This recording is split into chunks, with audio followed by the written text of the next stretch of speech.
Does he have it? He's on the outside line though, going into the fastest corner on the circuit. Surely this can't work. Dominic Ligner has got a sensational run outside line now though for the heavy braking zone.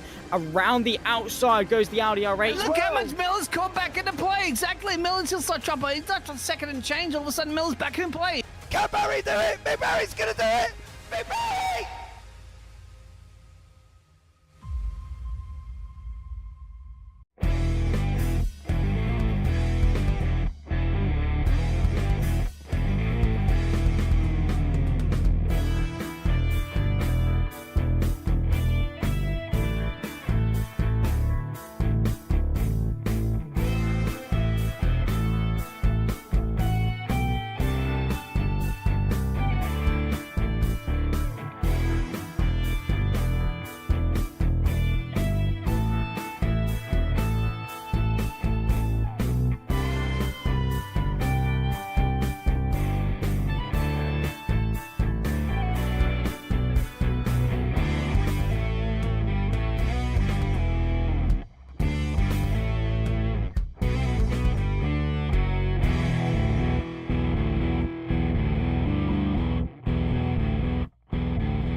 Ladies and gentlemen, boys and girls, we are back for the VWSC 2026 season. We've got new cars, new drivers, new teams. Most of all, it's going to be very, very exciting. We've got a new calendar ahead of all of this as well. I'm James Parfitt, going to be joined in the booth by Mr. Tom Cairns and Mr. Ross Smith. And we've got Mr. Paul Glover on cameras as always. There's the calendar for this year. We started off with 2.5 hours of Daytona. And then we go to Sebring, the Imola, Qatar, then Imola, then Spa, then Le Mans, then the Glen, Sao Paulo, Road America, Kota, Fuji, Road Atlanta. And as always, we finish in Bahrain on the 31st of October. Cars this season, the Acura ARX, the Alpine A424, Aston Martin Valkyrie, BMW Hybrid, Cadillac, Genesis GML, is it 001? Ferrari, Peugeot, Porsche, Toyota.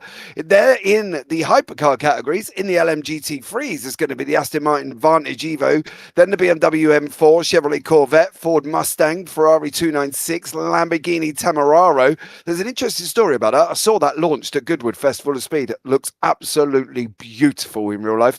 Lexus RCF, McLaren 720S, Mercedes AMG, and the Porsche 992.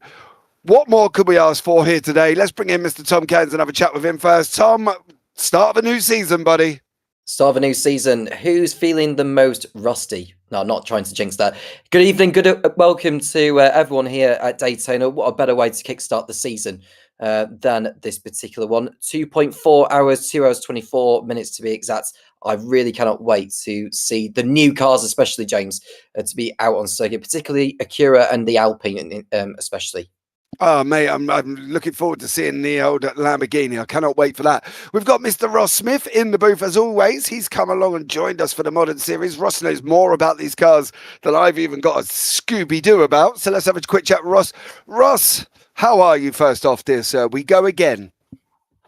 Yeah, it's great to be here, James, and Tom, Paul, of course, back in the background there. Thank you for putting everything on for this wonderful VWC race here at Champion Motorsports. I've been working with the Storm Gang simulation team all year long, trying to get these cars to top shape. You know, we've had a lot of updates to different aspects of it, such as like the tire model, lots of different little bits across each and every car, especially the new ones. The Genesis coming in with Hyundai trying to put their hat in the ring and getting things going for this year. So it's a very strong car running on the Oreca chassis, so the same one as the Alpine, the ARX 06 that Acura has. And then of course there's the Temerario by Lamborghini, which is making an appearance, putting the old Huracan away. So it's going to be great to see that one get going. It's had a lot of play in the preseason races, but unfortunately we don't see too many taking it up. Instead, there's been a lot of response around the 992, which was sort of just left behind by most drivers, except some of the Stuttgartians that really, they clambered to the Porsches, but it's gotten a lot of love this year. So, but fortunately, that we've actually seen a lot of the cars being represented, even if it's only one or two drivers throughout the field. So, really great to see that all of them are getting some use. JT Tammy up there in the new BMW Evo in the Hypercars. We've put some work into that.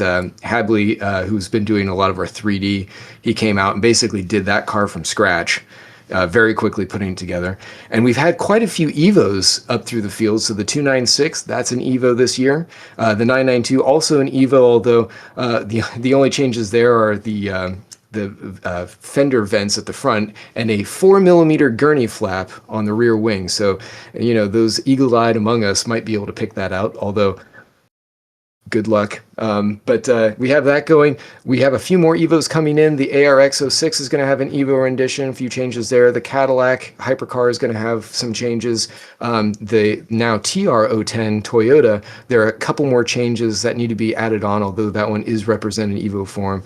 And then, of course, we have the Ford Mustang, which with a few changes, hopefully helping some of that front-end grip that it's sort of been lacking in the past. So lots of changes, lots of interesting things to see come to fruition here as the season kicks off. So really excited to see how these cars take to the road. Yeah, it's going to be a very interesting one. In the hypercar category, we have got 7 teams. Hypercar Rams, we got 4 LMGT3 Pros, we got 4 and LMGT3 AMs. This time we have got 2. Now, don't forget, obviously, for this series, the points system is a little bit different because there are 2.5 hours at Daytona. So this is one of the big point sections that they will have to contend in general on that one. So pay attention to that. They get 44 points for the win here this evening. Tom, some great cars out there this season. There's going to be some amazing circuits done. How are we going to cope with them all on track at the same time, and what are the hypercars going to have to contend with? Well, they're going to have to contend with, as you mentioned, the back markers, especially through the infield section of this Daytona course. Now, a lot of it is very much on the oval, but the infield is where a lot of the jostling is, where it's going to be taking shape. So I think it's going to be more getting into the swing of these machines, because although some of them have been involved in the pre-season races prior to this one, but there'll be others which will only just be getting the hang of these 2026 cars, depending on which cars that they are racing in. I mean, some may have switched to a different manufacturer to last year. Others have stayed the same. There's going to be a few more questions, I think, that need to be answered by the end of tonight. Yeah, absolutely. It's going to be worth paying attention to the fact that Dan Kirby is swapped to a GT3. Ross, do we know if that's for the season, or is it just one of the Dan Kirby-esques? Because he took last season's win in the Hypercar Pro, so I'm going to be interested to see if he stays there or if he's going to be moving about. I think he's there for the season. He's teamed up with John Uyan, who I think he was also running some of the hypercars. Because, they were up in the CMS Pro team. They actually had 2. They were CMS Pro Blue and Red, if you remember. And they kind of split it up. Troy Uyan was part of that team. And then I believe it was James Cameron? Yeah, Cameron Barker, that one. There we go. Lots of different names up there at the top. But they've kind of split up. There have been quite a few movers and shakers throughout the field where they've kind of shifted about. So it's changed the makeup of the way that the season's going to work out. There have also been a few changes in the background of the way that VWSC is operating now. So previously, you were allowed, I believe it was 1 free car change anywhere during the season. And then after that, you would lose all your points. So what we found was that there is a bit of strategy where drivers were basically saving their change. Teams would save their change until maybe after Le Mans or just before Le Mans, just depending on how the rest of the season would play out. And we said, let's make it a little bit different. So it's now you can change your car anytime you want.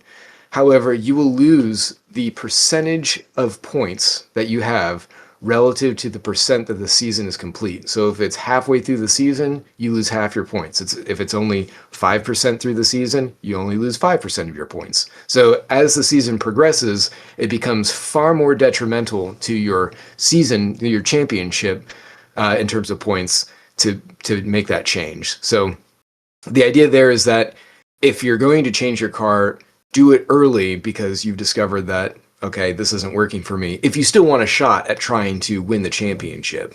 Whereas if you're somebody, like maybe an Adrian Rice, we know he's not as worried about the championship typically. I don't want to speak for them too much, but some drivers, they just like to be in here race to race. They don't really care so much about, going after that season win, but they won't care as much. They can hop around whatever car they want, and it won't be that much of a difference there for them. So basically, if you can't drive Daytona after 2.5 hours or 2.4, however you want to clarify it, and then decide that the car's rubbish, surely you need to go back and learn how to drive. Because surely after 2.5 hours, you should be able to differentiate whether or not my Lexus is worse than my Porsche. Do you know what I mean? Well, yes, to some degree. And I mean, there's been a bit of a preseason where drivers should have been able to figure some of that out beforehand. But I mean, some things change. Some of the BOP is going to move around. So, we're sensitive to that. And obviously, there are lives outside of the season, what have you. But, that's kind of like, okay, let's change this up to try and get people to commit to a car, stick with it throughout the season. If there are BOP things that are going on and it's demonstrable within the data, then yeah, you might have that car come back to you if it's lacking somewhere. So all of that is at play. Oh, and there's one other change. Now drivers have to complete 70% race distance to the leader versus what it was previously, which was 50%. And that's leader in class. So it's not like GT3s are kind of, well, they'll be knackered from the beginning, let's be real about it. If they've got to complete 50% of the hypercars, they're going to be done right at the beginning. It would be, if you aren't running laps at top pace at the top end of the field, you could be in trouble. But yeah, so it is for whatever category you're in, if it's GT or if it's a hypercar, it's to that leader. And that's to reflect the real world change. It's something that used to be used actually historically. And I can't remember why they ended up cutting it back. I think it was kind of in light of some of the BOP. I'm sure George is probably screaming, into his microphone if he were to listen to me on the playback. But it's the same as that 107% rule, though, for Formula One, wasn't it? I think that similar, qualifying and stuff like that. I think overall, one of the things I want to pick up is obviously we've got a lot of new drivers, and I mean there's quite a few there as well. But we've got the cars, Ross. Have you been out in these cars? And is there a favorite hypercar in GT3 from yourself? For me, yeah, that man who designs them. Well, I work on the art side of things. The graphical things I play more in, and I'll help George out with some of the other things that tie more back into the physics as they relate to the way that the models presented all that. But as far as a favorite, I haven't thought about it too much. I say that just because of the history I have with the Acura.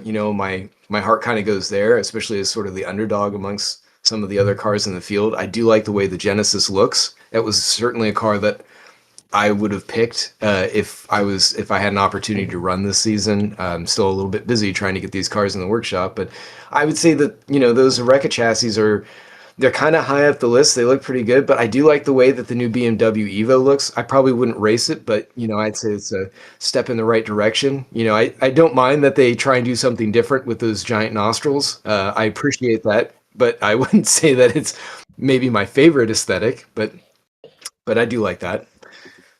The Genesis, though, obviously on the BOP sheet that we get provided, seems to be the most consistent. There's no real reds on the Genesis. Is that something that you could sit back and go, yeah, actually, that kind of works? Is the Genesis more balanced than some of the other hypercars? It's a tough question to answer because it can depend greatly on the track and the driver in general, just because that's how this is. I mean, what you're looking at in terms of the cheat sheet, it's kind of a general vibe more than anything. In some cases, it might be more specific just because of the way that the car is designed and modeled and what have you. But overall, that's sort of how it feels. And, some drivers may get into it and those stats can change dramatically. So I would say overall, yeah, it is fairly balanced, especially for that type of really stiff chassis. Some drivers don't like the way that it is pretty stiff. They find that the way they want to set the car up, it's not conducive to that. But I mean, it's very similar to all the cars across the field. It's just one of those things where they're so different, every single one, as you go, cockpit to cockpit, that you just have to find one that works for you.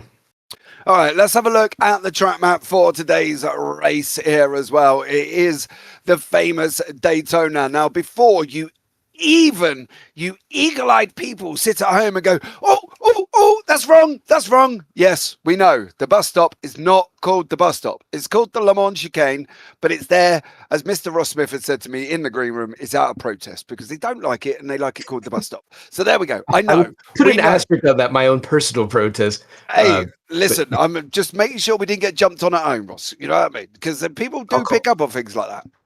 I'll say the Le Mans bus stop. How about that?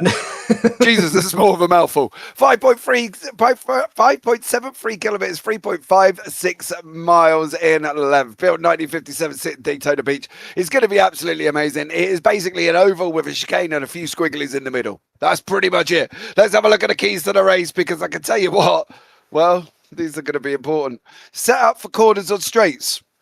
Genesis might be the most consistent one on that one.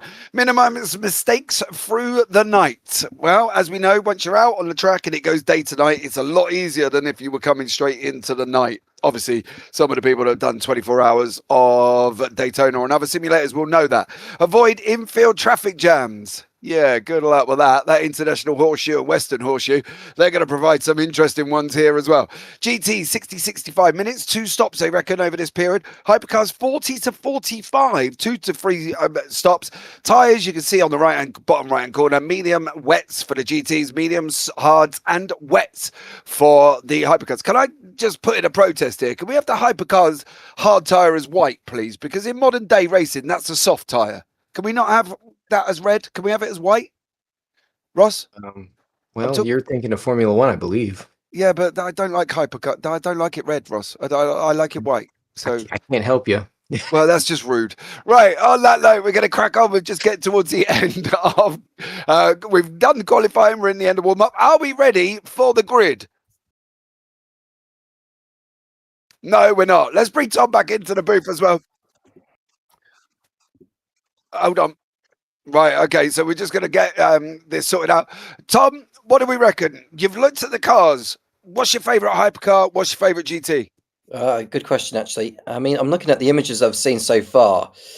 I'm actually looking forward to see, as far as hypercars is concerned, what the Cadillac looks like compared to what it was last year, because obviously this is an updated version from last year's predecessor.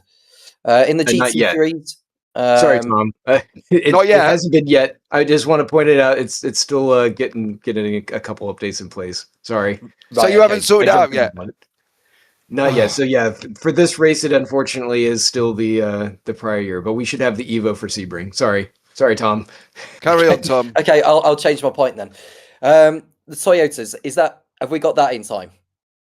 In the hypercar? Yes, although there are actually a couple updates, so it does not have the winglets that they did on their premiere on the outside, and there are just a couple other features which probably nobody but me will even notice going on there, but I'm putting them in anyway. Okay. Well, in the GT3s, the Ferrari 296 is one that I'm looking forward to seeing on circuit, but I think considering the nature of Daytona, I'm looking forward to see which cars are going to benefit from a course like this one compared to other circuits that we go to during the course of the season.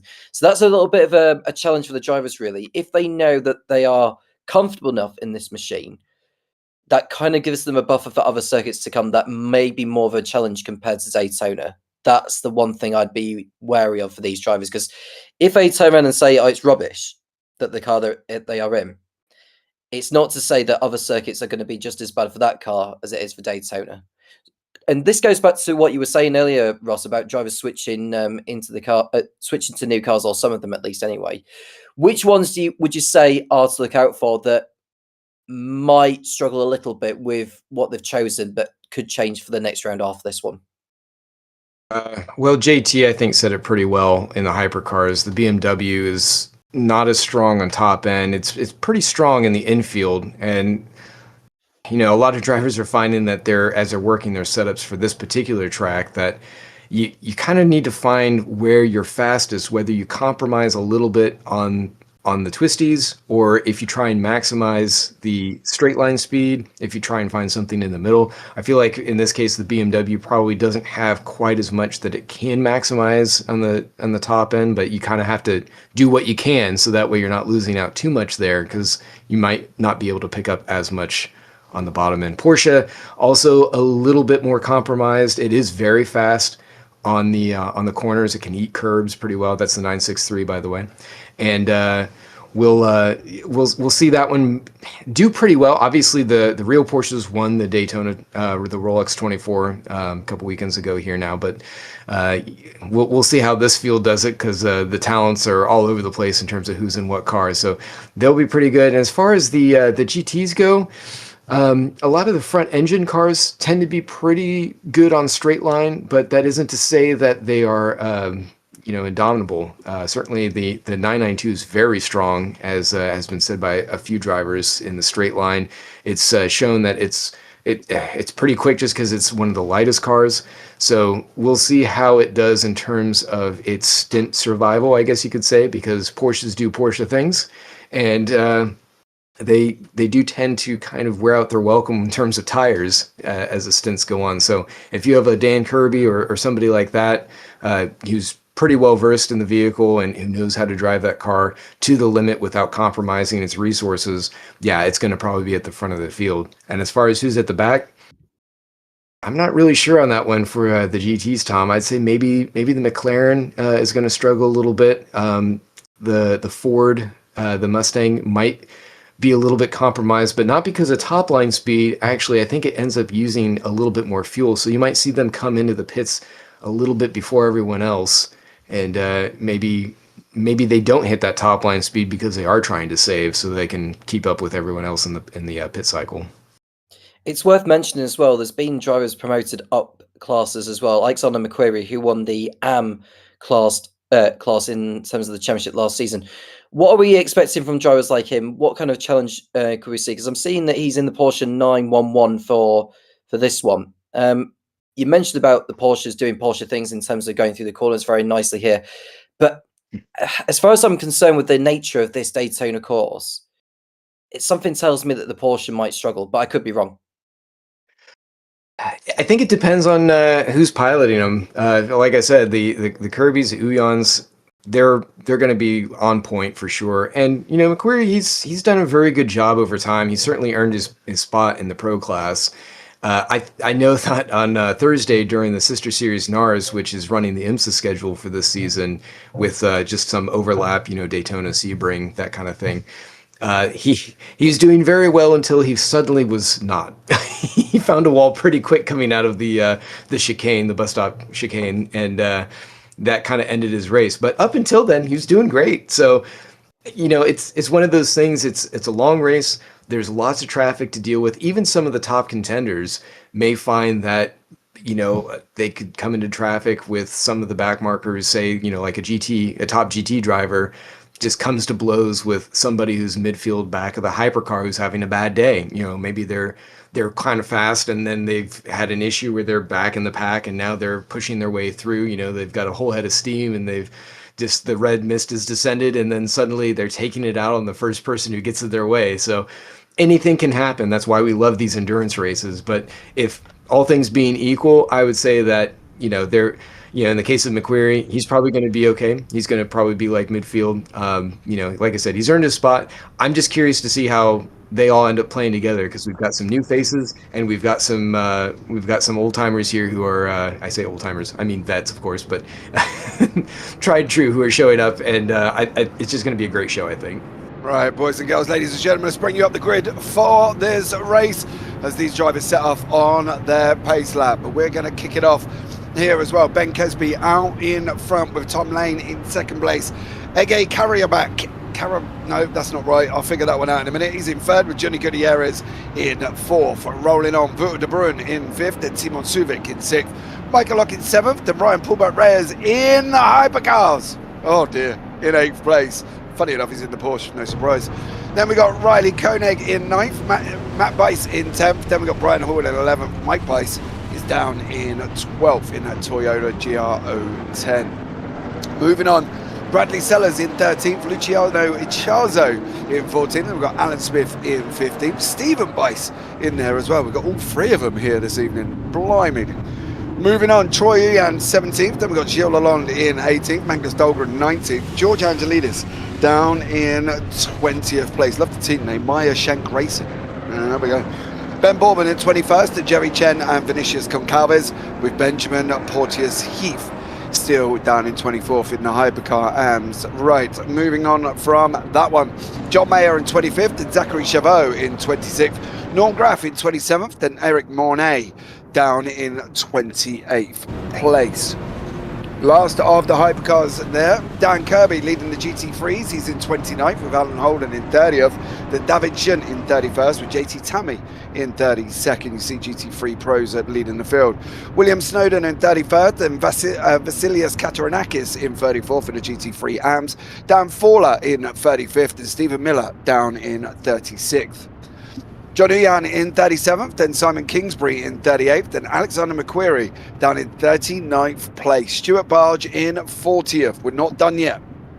Last of the runners, Alexander Schultz in 41st and Daryl Kruger in 42nd, Christian Dauga in 43rd, and then Dean Clark rounding out the grid with 44 drivers. Let's see how this goes. You have noticed this season as well, we started off with the historics the other weekend, that we do have a safety car out on track, the Porsche CMS safety car.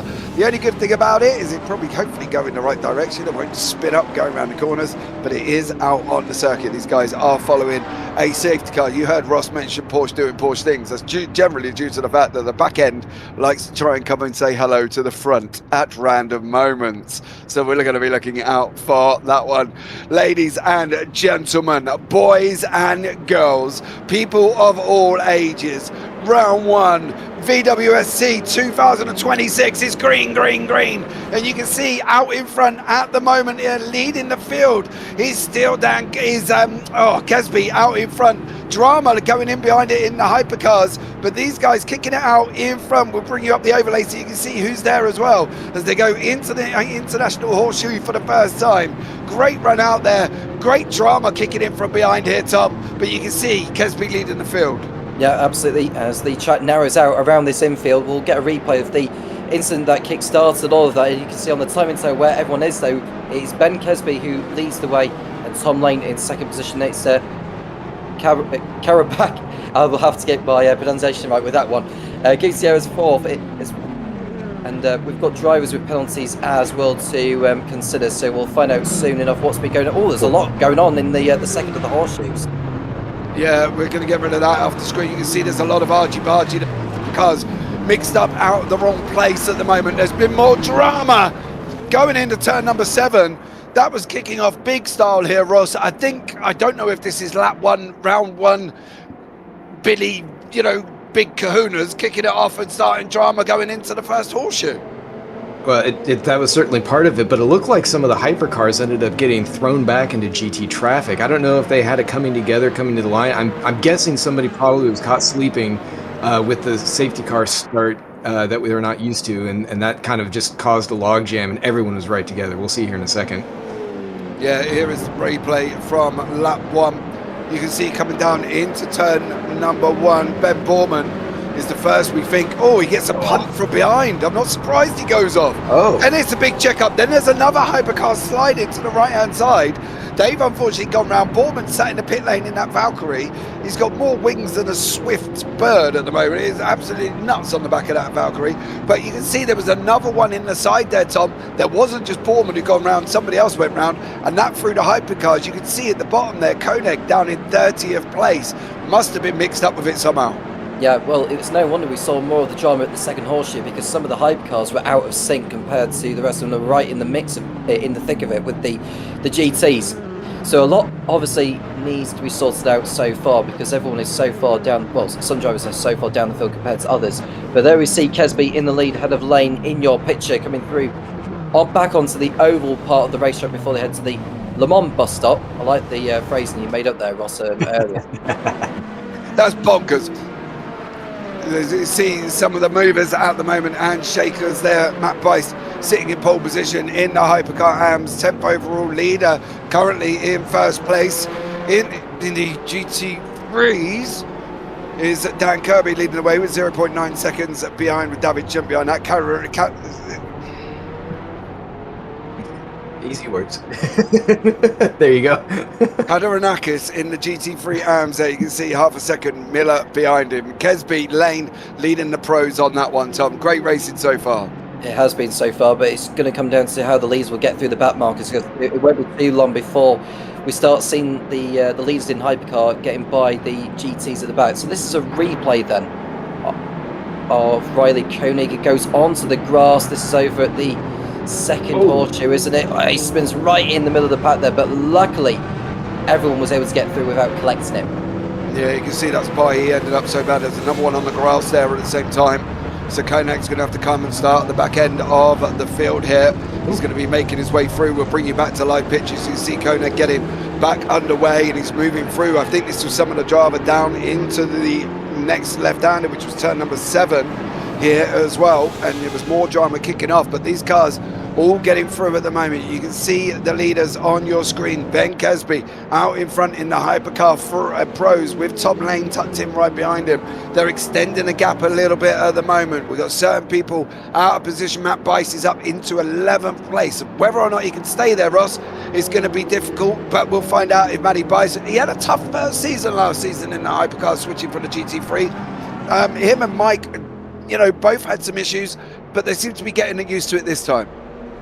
Yeah, the brothers definitely a little bit of trial by fire as they were going over into those GR010s, and now they're picking up with the TR010s, the EVOs for this season, and by the end of last year, it seems like they really got a hold of it, and we saw quite a bit of that. Oh man, yeah, this is a bit of information on that last part. Oh man, and then George is teaming over to go, and he's just trying to get out of the way, but that was hold your brakes and stay still. That's yeah. Oh, then it's supposed to be. That was clumsy. Yeah, I think Mr. Angelidis may have to have a word with yourself on that one, Sunshine. That was a little bit of a rash rejoin and a little bit of a hold your brakes, not start moving through. But there's a couple of drivers we think hit him. Benjamin Porteous-Heath may be one of them. Interesting thing, Ross, I've noticed that we've got, obviously McQuarrie's moved up into pros. We've got a lot of new drivers. How do we go, well, not me because I don't get involved with it, but how do you go about classing people? Is it still through the ELO system?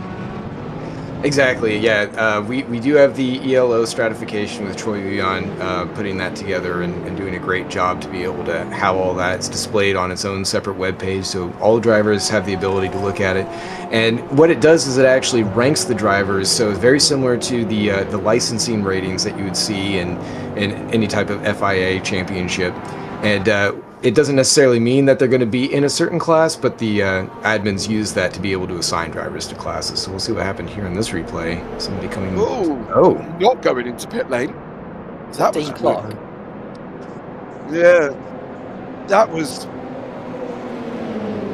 a weird entry. In fact, he didn't even get in there on that one.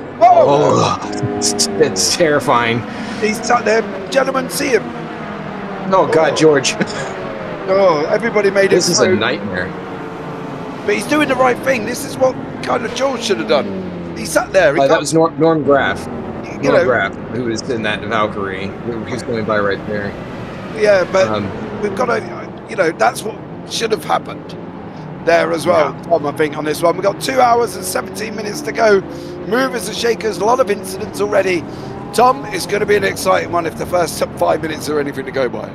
Yeah, we're going to see a lot of changes throughout the field, that's for sure. It's worth noting that the race, in terms of the time lapse, will go 10 times the speed of what it is in normal life. So the light in the sky is going to fade very quickly and then go back into basically blue sky before this race is over. So it's going to transition into darkness and then back to sunrise soon. Sunrise sooner rather than later. There we see Don Kirby, the leader in the GT3s, doing a very nice job so far.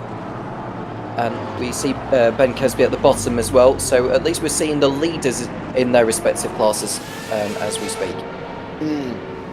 In that way, we'd need 4 then, because we've got Hypercar AM leaders and GT3 AM leaders. But nevertheless, I think this is going to be an interesting one. And see how these guys are going to get on here. Ross, what are we doing now? We're starting. Are we looking to gain positions? Are we looking to move? Because, I've got 3 drivers up front here who's near enough sending it 3 wide into turn number 1. and they're having a right little ding-dong at the moment between Locke, Subic and Uyan. Yeah, I'm impressed at how aggressive some of these moves are. I mean, some of them are, they're like we saw there, a little bit of a dive by I think that was Subic there trying to go after Locke. It's not. Oh, we got a spin in the background. Was that Schultz? Maybe I'm not sure. Might have been. It's one of the ARXs. I didn't catch which one that was. I think they have 3 of them going out this year. Sorry, it's the Alan Smith, there is. I want to say. You got Smith, Angelidis, and Zachary Chabot. Oh, no, I'm going to be sure that's right. Fun story about Zach. He actually he works with George on the real HRC team. He's on the Meyer Shank team. George is on the 93, the Acura team. So they're both engineers. It's a cool little backstory. So they know these cars intimately in real life. It's pretty cool. Yeah, driving one and working on one completely different. So, Ross, aren't they? Let's be real about it. As we've seen some of these drivers already causing a little bit of drama. Now, this is the part where we sit back and go, this is getting a little bit more spread out. Kesby's opened up 1.4 seconds to lane. Karen, I'm going to Google that in a minute, is in 3rd place in class. And Mike Bice, 4.4 seconds ahead of Angelidis. Chavot further back from that one. Kirby, 2.2 in front of Jun. Holden not far behind him as well. Closest battle at the moment here, Tom, is the LMGT3s with Katarinakis and Barge having a bit of a battle down there. Yep, and you've got Stephen Miller who competed in the AMS last season, so he's hoping for a step up this time around. But yeah, like you say, there's actually some choice coming. That's Matt Boyce, I think, who's just coming through the GT3s at the back there, because he was my apologies, he was coming through. So we have our first retirement of the race. That is Dean Clark, who stopped in the pit lane. It's no surprise because he's a couple of laps behind everyone else already. So that's the end of the day's work for him. But I think it's safe to say he hasn't quite got the best handle of his Cadillac Hypercar just yet. It's early days, dude. They're in lap 1 or round about the beginning early stages, and people are going to have to figure it out. The thing is as well, Ross, you might be able to help me out here. When you bring in so many new drivers, you're going to have to take time to get used to each other, aren't you? You want to know who you can battle and who you can't. Yeah, that's honestly just as important as figuring out the car that you're driving and getting a setup in place. Because if you don't know how to drive around some of these other guys, especially if they're on a similar pace to you, then that can be detrimental to your race, and we've seen it here. I mean, everybody tripping over each other early on. I feel for Ben Borman. He's actually got some decent equipment, and he's in a position where his internet will stay connected, and he gets punted just before he even crosses the line. So it's tough seeing some of that, and that was just an incident. I'm guessing there was probably some kind of calamity going on with the way that the safety car was. We got a 992 coming on track, and another hypercar over in the infield there just left at the horseshoe. Didn't see who that was. I'm not sure who they were, but I don't know who that 992 was. But Tom Lane and Kesby are getting closer and closer together. In through turn 5 they go, coming down into 6 and 7. It's going to be round Stephen Miller. These guys are going to battle it out. It's going to be coming out of here at the moment. They separate Miller. They split him like they would an orange smoothie on a date almost. Kesby and Lane side by side. It's a battle, ladies and gentlemen. It's what we came to see. These two mountain prize fighters having a good old scrap here at Daytona. It's going to be a rundown into the bus stop. He's going to block him in behind him at the moment. Is he going to get there? No. Is Lane going to get Kesby? He got Kesby in through the first part. Didn't use the back markers. Now he's trying to sweep. I don't know where you're going, son, but the track goes to the right. Now here comes Kesby back again. Kesby's going to want to block him in behind Katarinakis, I believe that is. Does just that. Tom Lane says, oh dear, I got stuck here, Tom. And unfortunately, he had no defence for Kesby on that one. Well, he couldn't have been stuck behind the back marker at a worse point on the circuit, Ben Kesby, but luckily he was able to get his own back on Tom Lane. This is down at the International Horseshoe. This is the... So Boyce was the one that hit... Smith. It was Smith. I believe it was Alan Smith. If it's anything like his livery he had on the Historic the other day, it's exactly the same livery. So it looks like Smith may have been the one who either spun earlier and was sat there or got hit. But you can see Stephen Bice Stephen Bice all the way down in 41st, and Matt Bice down in 43rd. So Mike flying the flag for the Bices currently at the moment, and two of them resting on the bottom with John Uyan propping the rear end of the field up currently. Kesby Lane fighting it out. Kataranakis and Barge still having their own little battle in the GT3 AMS. We'll see if we can bring that up in the bottom right hand corner so we can see both battles, because that Lane and Kesby is not going to separate here whatsoever.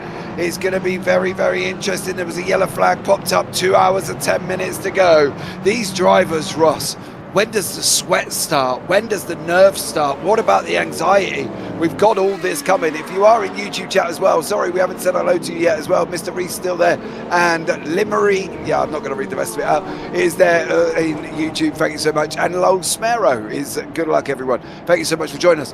Ross, when do we start? When are my hands getting sweaty? When are my nerves getting going? When's my heart pumping? When's my seat getting wet? What am I doing? Well, if it hasn't started already, I don't know if you even have a pulse, because this opening stint has just been insane. I mean, cars have been on top of each other, and the fields haven't even really done a proper merge yet. I mean, they're starting to now, but I mean, this has been intense, and the sun isn't really even dipping in the sky yet, like Tom was saying. It's going to drive a lot of it. That's a little bit ambitious. Lane and Kesby, that poor GT3 must have literally just needed brown pants changing. They had hypercars coming at him in both directions. That's a Lexus. There can't be many Lexuses. It's JT Tammy. You can see in the bottom, Kanaranakis and Barge still having their own dramas with hypercars. Oh, he's gone round. Kesby's round. He's spun. Ladies and gentlemen, one of your leaders is already spun round. He's dropped all the way down the field. Well, he's not dropped all the way down the field. He's in third in hypercars, but he's stuck in behind the Mercedes GT of Simon Kingsbury. Through turn 7, he's going to look at diving him underneath him. Tom, what's Kesby up to? They got too excited and he went round. It's as I predicted when they were coming up to the GTs, James. It's the worst point on the circuit to get boxed in behind them, and then when you slam on the brakes like that, which is very easy to do, that's what caught Kesby out, unfortunately, and went down to third place. But at least it's happened at this early phase and not later on, so there is time for him to make such a recovery. We'll keep an eye on the lap times as the race goes on, but it's very difficult to compare lap times when some drivers are getting by back markers and others are not. Oh, dude, that's going to be every lap. That will be every lap for the next 2 hours, 8 minutes. Ross, tell me I'm wrong. I think that's going to be every lap for the next 2 hours, 8 minutes. You're not wrong. I mean, it's going to continue to be intense. I'm just hoping that maybe the temperature comes down a little bit as they start to settle into more of a tempo metronome of what they're going to be doing as far as their strategies are spreading out. Because if they don't, I mean, oh no, I think that was... Is that Kirby, isn't it? Is that Kirby in the 90 Porsche there in the GT3s? Yeah, it's just Yes, I couldn't it's tell who Kirby, that yeah. was in the Porsche who went off just a minute ago coming out of the infield. It was off on stage left there, but I mean they've got a lot of work cut out for them. We're not even at the 2 hour mark yet. So, Is this really, Ross? Is this round one? We're getting excited. Is that the problem? They're trying to put the domination down? I don't know. I've just been told it's a track, Ross. I don't even agree with that. I think some of these drivers are just that excited that they're here. And it's that excited from round one. They want to go out and impress. They know they're on TV. Hi, Mum, look, they're on TV. Is that the problem? Because you wouldn't see Tom Lane or Dan Kesby dive people like that coming towards Bahrain or the middle of the season. Is it the fact that we're in round one?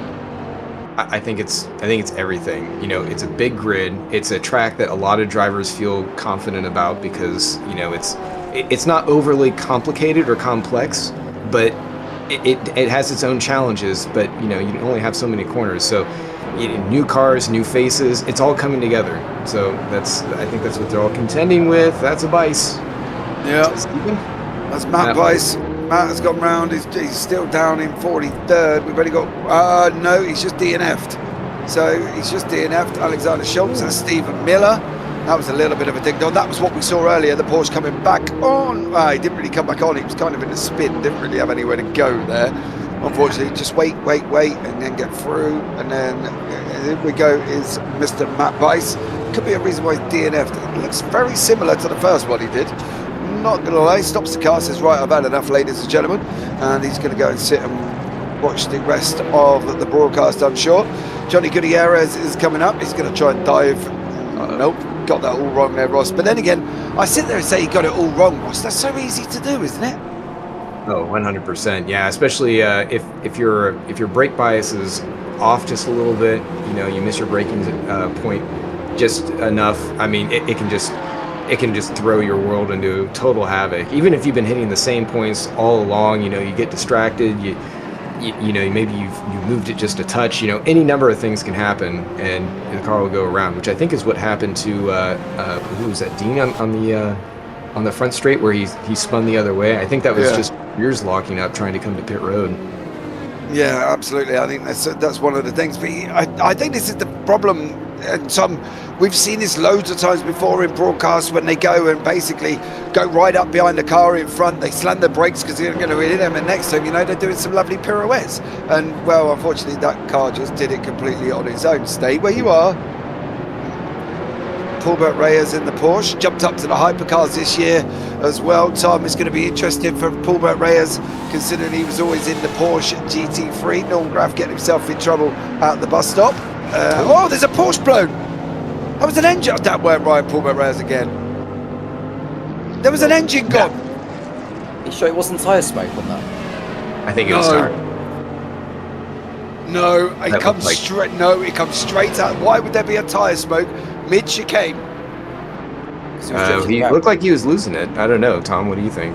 Well, I thought it was tyre smoke by the way he was spinning there because he was conscious of the car behind him, which was a hypercar, and he was doing his utmost to stay out of the way, but it just wasn't paying enough attention to his own driving, I suppose. But we got Timon Siva. There was a GT just pulling to the side there. Same Porsche we saw earlier. Whoever that is that was the same one we watched earlier on. I think it is. Is it Schultz?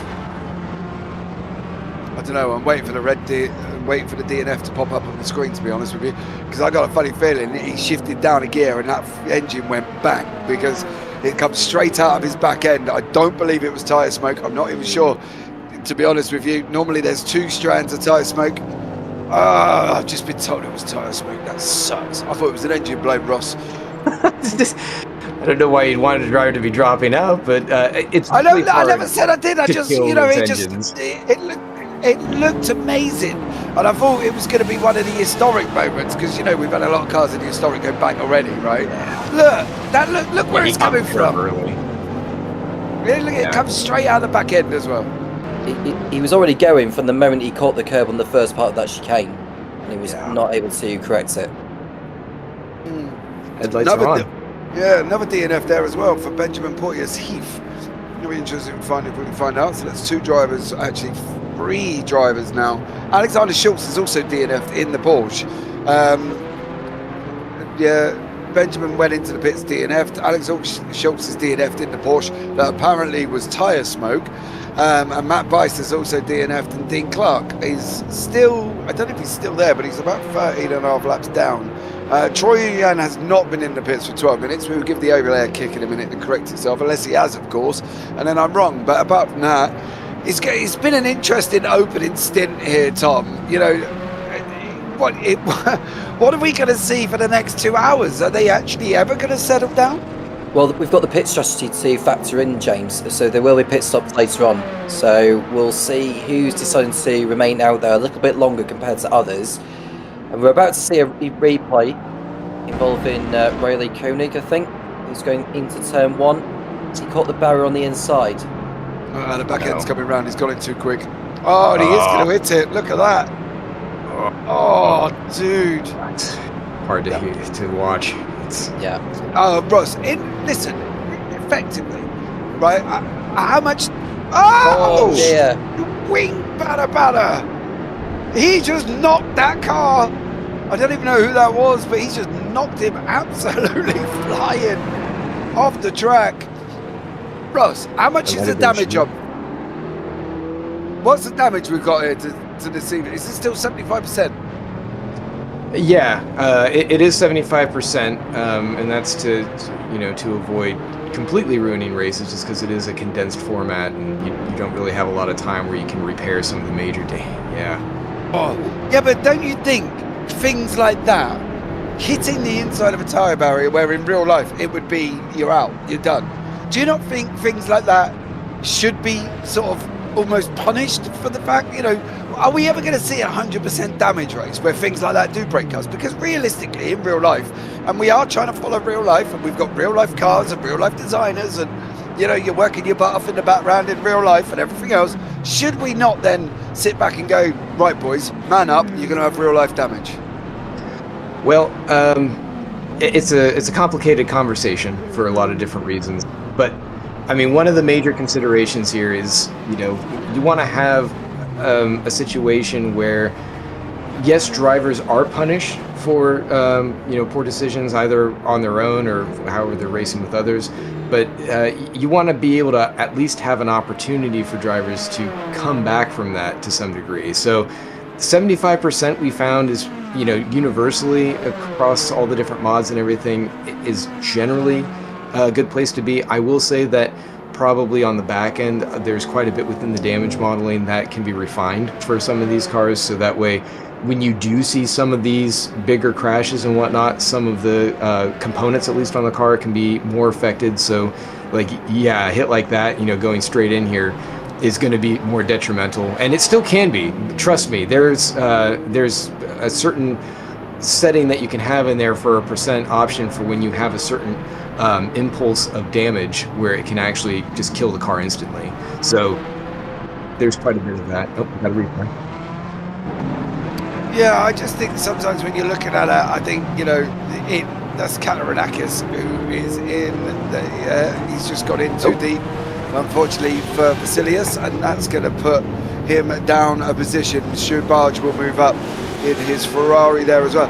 I just think hits like that, I think that's real well damage. You're done. And I don't know. Maybe they just, do a race with 100% and see what happens. I think it'd be interesting here as well. Tom, very interesting. We've got hour and 58 going on at the moment. We've got Ryan Paulbert Reyes on our screen. He is having a right old little battle with Alan Smith on that one. Alexander McQuarrie has just changed over. He's chasing down Mr. Kingsbury. That's going to be an interesting one to see how McQuarrie gets coming up from the AMS to the pros. And he's still, I believe, he's repping his Mercedes again, if I'm not mistaken. Oh no, he's in a Porsche this time. So it's going to be interesting. He's changed from a Porsche, from a Merc to a Porsche, from GT3 AMS up into GT3 Pros. How's this going to be trying to get through this 2.5 hours? Is it going to be a fact-finding mission for him?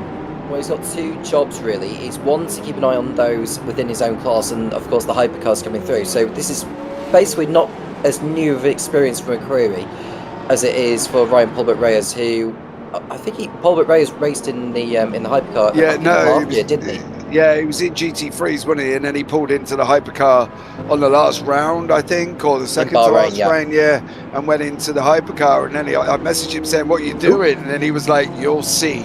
That's it, he sent me. As the car goes flying off there in the right-hand corner, that was a Mercedes. Unfortunately, it does look like Simon Kingsbury's just lost that place to Alexander McQuarrie. McQuarrie moving himself up into fifth in that class. As what we're seeing at the moment here, Russ, GT3 AMS is a bit of a weird class, because I generally find that every race we've always got a GT3 AM leader, and he always wins by quite a country mile. Are we a lot more balanced in GT3 AMS this season with Barge, Katarinakis, Miller, Kruger and Dauga? Well, I mean, it's going back to that system we were talking about with ELO. It all starts there, and so in the case of Alexander McQuarrie and or Brian Paulbert Reyes, any of those guys who might have been back in AM and they find themselves up in pro now, it's a kind of change where, again, it goes back to the administrator determining where within that chart it needs to separate the field. And sometimes you have these drivers that are sort of out in no man's land where they're, here's that replay. Yeah, those teammates will kind of claw back together, and they might work together, you see, on the main straight for slipstreaming. So you have Snowden and Kingsbury, who will be probably nose to tail, and they're about a second apart. But I think that you're going to see maybe a little bit more balance that he's moved up into pro. I mean, Barge, Katarinakis, Miller, Kruger, Dogger, they're all kind of within each other's wheelhouse in terms of competitive pace. So I don't really see too many in the pro side that are going to be kind of in that area. But a lot of it also comes down to finishing rate. So if you have a really good pace, but you don't finish your races, that hurts your ELO. So yeah, you might look really fast on paper, or really slow on paper, but the opposite might be true. So it all depends. And of course, as drivers actually, if they have a fast pace and they start completing races, then their ELO will jump and then they get moved up. All right, okay, I'm not quite sure that Porsche, I don't know if that's a Kirby Porsche, but he just literally went straight across the nose of George. George was not a happy bunny. On the lights there, flashing in frantically as he goes after Mike Bice. He was closing. He's now back out to 3.3. It did go down to near enough 2 in a little bit, but he's now back out to 3.2. George is going to have to go again. Apologies to George. I did blame him for an incident earlier, and it had nothing to do with him. But hey, I hope he watches it back and appreciates the apology anyway, as these guys carry on this run here as well. 1 hour 55 minutes. Let us know in YouTube chat who you're cheering on, who you're looking forward to seeing, what's your favorite car. It's going to be very, very interesting to see on that one. Can we have a look? Now, one of the things we have not seen yet, and I'm upset that we haven't not seen him as well, Mr. Alan Holden. He's in the Lamborghini. He's the only Lamborghini in the field. Please, can we have a look at that car? I don't know if Tom remembers seeing it at Goodwood Festival of Speed, but it was an absolute beautiful looking car. They had it in a white and Italian livery, didn't they? It looked amazing, Tom. It did. It's coming back to me now, this machine. I mean, I can't remember in terms of whether it was like a 2 litre or whatever, but it was a phenomenal machine. And I think it was probably in a different livery to what this one is. It would have been amazing if it was the same livery as what this one is. I think it would have been even better in my point of view. It was white, and it had Italian blocks on it. It had the red and green from Italy on both sides, and it looked absolutely incredible. And it's a 5.2 litre natural aspirated V10, and I'm interested to see how this one goes, Ross, because fair play to Alan Holden being the only Lambo in the field at the moment, and I think it looks amazing, and I was in awe of this machine when I seen it. Is it going to go as well as I'm expecting, Ross? I think so, and he ran very well in NARS on Thursday, and he was actually putting Kirby on his toes, who was also running down in GT, and he was doing it in this machine, this very one. So he was in the Temerario, and he was able to keep up with them. This is a completely custom livery, by the way, so that is of his own design, and it has some light up effects and everything we should see here in a bit. But yeah, he's able to make it work. It's similar kind of characteristics to the Hurricane in some ways. It's a bit highly sprung, which I think turned off some drivers who ended up going to the 992, which is able to handle curbs a little bit better. And despite that, it is very fast. You see a move here up the inside. That's around Gilles Lalonde. Is that Kesby? Or no, I'm sorry, that's Tom Lane. Yeah. So yeah, he's doing really well. I think he's a little bit behind Kirby. Kirby's slipping away just a touch, but I mean, we'll see how things come out after the first round of pit stops. He might be able to close in. Maybe he's saving some fuel. It's hard to say for sure at this stage. Yeah, but let's be real. You got Dan Kirby. It's Jesus Christ. I think some real world drivers would struggle to stay with him in RF2 in these machines. He's just meteorically fast no matter what he does. But I just like the look of that car, and fair play to him. We've got a battle going on in the Hypercar AMS. Mike Bice and Angelidis, they've come within touching distance. George can smell the fumes coming out the rear end of that Mike Bice machine. We'll have a look at that one very shortly, I'm sure, as these guys continue to battle it out in the Hypercar AMS. It's going to be an interesting one here, Tom. There's going to be battles picking up left, right and centre, I think, as we're going to head into the rest of this race. Yeah, well, this is a replay of showing the start again, albeit from an aerial view. Now, I don't know whether the car that actually went into the pit lane, Ben Bourman, I think it was, I don't know whether that's the reason why he got that penalty or whatever. He may not have got it, but it'd been very harsh for him to have received it anyway. What I was going to ask to Ross actually is, who are we expecting to blink first and actually head for the pit lane for their first stops? It's a good question, Tom. I mean, a lot of it's going to come down to who's been deploying what strategy. You might have some drivers at the front here who they try to gallop away early just to get a little bit of space. Some might be further back and they're just kind of conserving as they work their way through traffic. it can all depend on what kind of cards have been dealt. But I would say that you're probably going to see between those top three, I think they're all going to come in around the same time. Lane, they're all driving the same car, so that makes a big difference too. I would say if I had to put money on anyone, I'd say probably George, because he drinks fuel. In fact, to have him on the same pit cycle, you'd probably have to fill the cockpit with petrol in order to make sure that he can actually make it with everyone else. But, that's George. But he's sitting second right now, I believe, and he's got is that his teammate behind him? Is that Zach? I have to look again, but Smith, he's behind Angelidis at the moment, and Chavot is a little bit further back compared to where Smith is behind Angelidis. Okay, so he's got a little space. Although they're sitting in a good position right now in terms of team points for the season. I know George would love to get a team championship finally, especially if it's one of his actual coworkers that works on the RX-06 with him. So that would be a nice little feather in the cap for sure. I know he's been crying about being a bridesmaid for years at this point. Multiple times. It'd be cool to see him get it. But Tom, I'm not sure to say on the 992. I will say probably Vasilis, just because like I was talking before, the Mustangs are a little bit heavy on fuel usage, so probably he'll kind of be kicking things off down there. We've got Gilles Lalonde in the pits now, Ross, so that kind of answers our question, unless he's picked up some form of damage from a little bit earlier. Very possible. Yeah, we'll have a look at John Yang coming into the bus stop. He's bounced the curb on the way in, and he's already out of control. And then about to sit on the way out, and around he goes, does it straight into the wall. Nearly gets collected by a couple of times as well. There's we mentioned about Alexander Schultz DNF-ing and Benjamin Portier-Seif DNF-ing as well. JT Tammy in the Lexus RCF.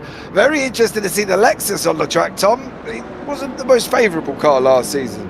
No, I doubt it's going to be this one. I doubt it will be the favourable one this time around either. So I think it's going to be a little bit of a learning curve, I think, with this Lexus. I've just seen JT Tammy, and from what we heard in our ears, that something may have occurred on circuit, and we're going to find out why. This is Alexander Schultz, who apparently has had a massive shunt against the wall. Dairy me. He can't be blamed for that, Ross, can he? Well, no, I don't he was think coming so. down the banking. CMS Pro. I mean, it was car control. He lost it. Yeah, he got into Riley Koenig in the other one with Troy Uyan. So, yeah, I mean that is a tricky spot. And like I was saying with the Porsches, especially, we were talking like Tom there before, that the tires, the resource thing, can fade away. The balance on that car could shift so much. So if you don't have a setup or a lot of practice with it, even then sometimes it can still surprise you. That particular corner coming out of the infield is so tricky, and it's very easy for the car to get away from you, especially if you have other things like rain or traffic around you. And yeah, that was just wrong place, wrong time. Absolutely. We've got Balta in YouTube chat. This is James Maybe's Daytona. I don't know who that is, Ross. Do you have any idea who that is? Oh, James Mabes. Yeah, we'll talk about that in a second. We're on board with... that's a bit of a squeeze. Yeah, he's going for a hole that shouldn't have been there. Nose deep tyre wall. So there we go. That's lost it to Mike. Angelidis is in the lead of the Hypercar AMS now. So fair play to him. Dan Kirby leading the GT3 Pros by 5 seconds. Barge leading the AMS only just by 0.9 of a second. Tom Lane leading the way in Hypercar Pros with Kesby tucked in right behind him. I wonder if we're going to see any of the repeat winners that we saw last season. Obviously, Alexander McQuarrie's moved up into the GT3 Pros. He's going to be battling away with JT Tammy, who was last season's GT3 Pro winner. Then in the Hypercar AMS, it was John Meyer who was the Hypercar AM winner, with Dan Kirby leading the Hypercar Pros.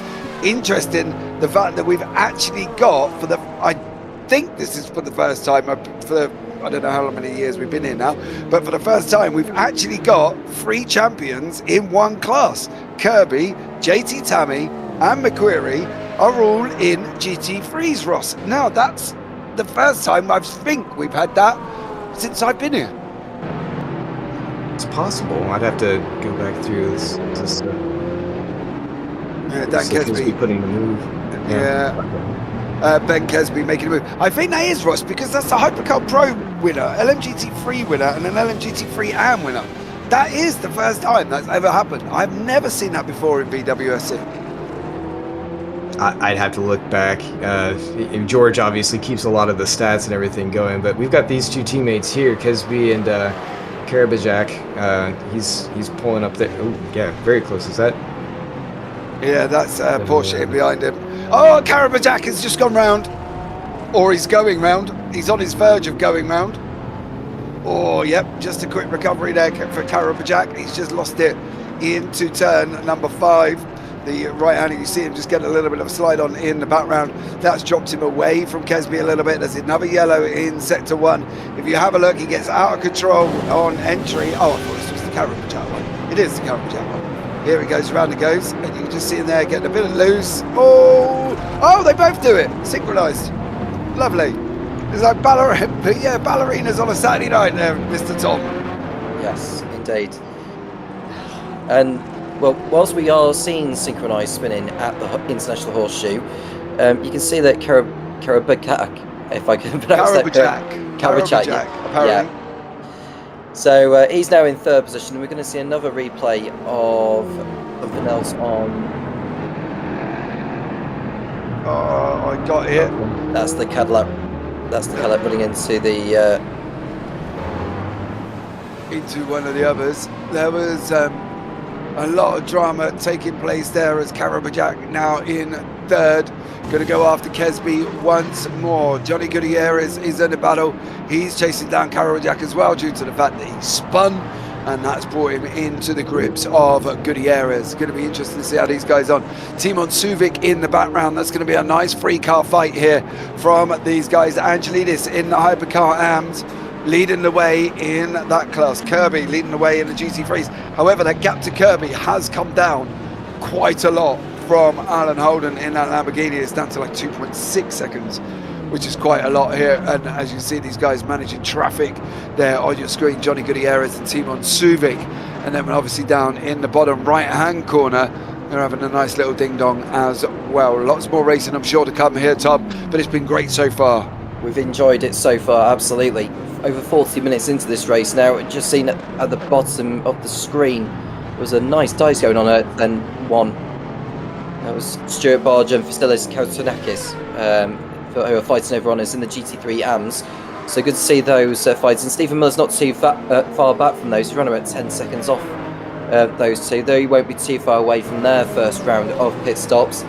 But there we can see the top 2 in the GT3 AMs. You can just see how much later on the brakes the Ford Mustang is able to.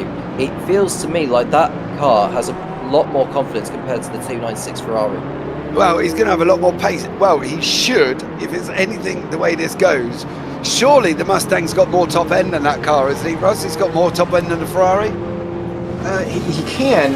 I mean, depending on how he's set up, if he's running more wing, if it's trimmed out versus the 296, he should have more potential to get top end there, but it's a little bit clumsy here. That's not great. That's going to compromise him, and Vasilis is going to be able to move in unless he's getting compromised by that 499 behind him. So this plays out. Yeah, and some of it will also depend on how they get this exit coming out of the infield. The thing is, I think this is going to be one of these things because everyone we expect to be somewhere are going to be all over the place. Like, you know, and Barge and Kataranakis, I think this could be a season-long battle taking shape here, Tom. I think if we were writing a book at the moment, chapter 1 would be about the Pro-Ams at the bottom, because I don't think they're going to be very far apart come the end of this race. However, Kataranakis, that is a chicane. You go through it, go round it, not through it, as he did there. I think this is going to be a story that come the end of the season, we're going to have 13 chapters about Tom, and Stuart Barge or Kataranakis might come out being the champion. Well, we'll see soon enough. Yeah, they're not too far off the LMGT3 Pros, which is great to see, or Pro-Ams if you want to call them. But they're riding on board with Vasilis Kataranakis. It's a lovely on-board view, I have to say, as he goes through the the straightaway, if you want to call it that, around this oval course before it cuts inside the infield. On the brakes is the Mustang, and I think even though the Ferrari was able to just miss the apex slightly, he's able to get great acceleration out of there to compensate for the just going a little bit too deep. But having said that, it feels to me like there's a lot of different strengths and weaknesses with each of the manufacturer cars, even though they're in the same specific models, let's say. Yeah, absolutely, and that's the thing. I think there is going to be a lot of differences in general. There's a lot of difference in the hypercars. We've got LMHs, we've got LMDHs. However, one of the biggest differences is the cost of their machines. I'd like to point out the LMH is £5 million a car, which is nuts. The LMDH, however, is closer to the £1 million mark. I saw an Audi at Goodwood Festival of Speed, and it was £2.5 million to buy, and it was up for sale for a race-ready machine. Ross, have you got £2.5 million I can borrow? No, but if you want to drive these cars for free, you can just join up with the VWSC or the NARS Championships. We're offering these cars without any charge at all. So Spun Gang Simulation is happy to provide them, thanks to a lot of the support from our community members, patrons, those who are willing to give and support in any way that they can. And thanks to their love for motorsport and sim racing in general, we're able to provide these to everyone, and hopefully very soon we'll be able to put them into the Steam Workshop to broaden the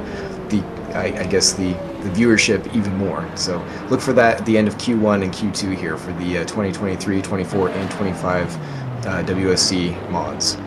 I'd like to point out we did not practice that in the green room. That was just a perfect segue from Ross.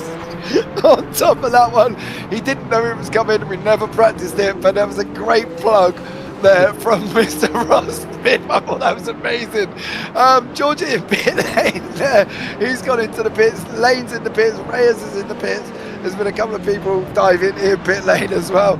Tom, I think we're an hour and 38 minutes in at the moment. We're probably trying to consolidate our position. Moving, however, Katarinakis is probably trying his hardest on Barge. And I think these guys are the closest battle on track at the moment. But everybody else probably consolidating, getting their fuel strategy right.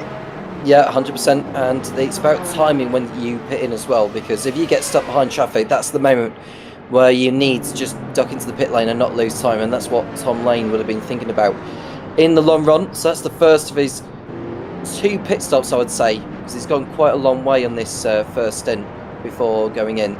So we'll see how much fuel he comes back out on, and he should be able to go quite a bit further. I want to know how far Kesby decides to go before he ducks in, because he may have to try something different to just give Lane a little bit more of a challenge later. Yeah, we've got Karabajak and Suvik. That had gone down. I think Suvik may have just ducked in pit lane. He has, because that gap was really down to 0.10 here. There's Jun and JT Tammy having a battle at the same time. They're battling away. Barge and Katarinakis are back together. You can see Tammy and Jun on your screen currently at this moment in time. That McLaren 720 and a Lexus RCF. What's changed in a Lexus, Ross? It wasn't favoured last season. I can't even remember who was driving it, but there was only one of them I saw all season. It was a jet black one. What's changed in the Lexus RCF this season to make it people like JT Tammy, an ex-champion, driving the car, as Karabajak there is going to go in too deep and hit that car? Is he, or is he just going to get around? Just in this one. Yeah, I don't think this is over yet. He's going to sweep on the edge. And he loses it. Oh, and he gets the ball. Around he goes. Lexus RCF, Ross, what's changed that JT Tammy's picked it up this season? He stated that he just wanted to pick a car that wasn't being used. So he just grabbed it and said, no one else is taking this one. And I think the reason why is it is a little bit understeery. It does take a little bit of setup work to get it where it will be more compliant with the way that some drivers might want it. I've driven it before. I like it. I like some other cars a little bit better, just they're more conducive to my style. But I mean, we've seen some drivers run it to victory. I mean, Eric Jacobs, he had a team that ran them, and they took victory. Some people were saying if Ilko Busink, if he had gone in and actually run it for a season, he could have easily been able to take top honors. And I fully believe it. It's a good car. This is its kind of sunset season, if you will. So I'm glad to see that somebody's actually taking it out before the GR comes in for next year, the brand new hotness, which is going to be also a front engine vehicle. It's going to have a very long nose, kind of like the AMG, but it's going to be Toyota. So yeah, going to give it its farewell tour. So thank you, JT Tammy, for that one. So the Lexus is leaving us in next season then?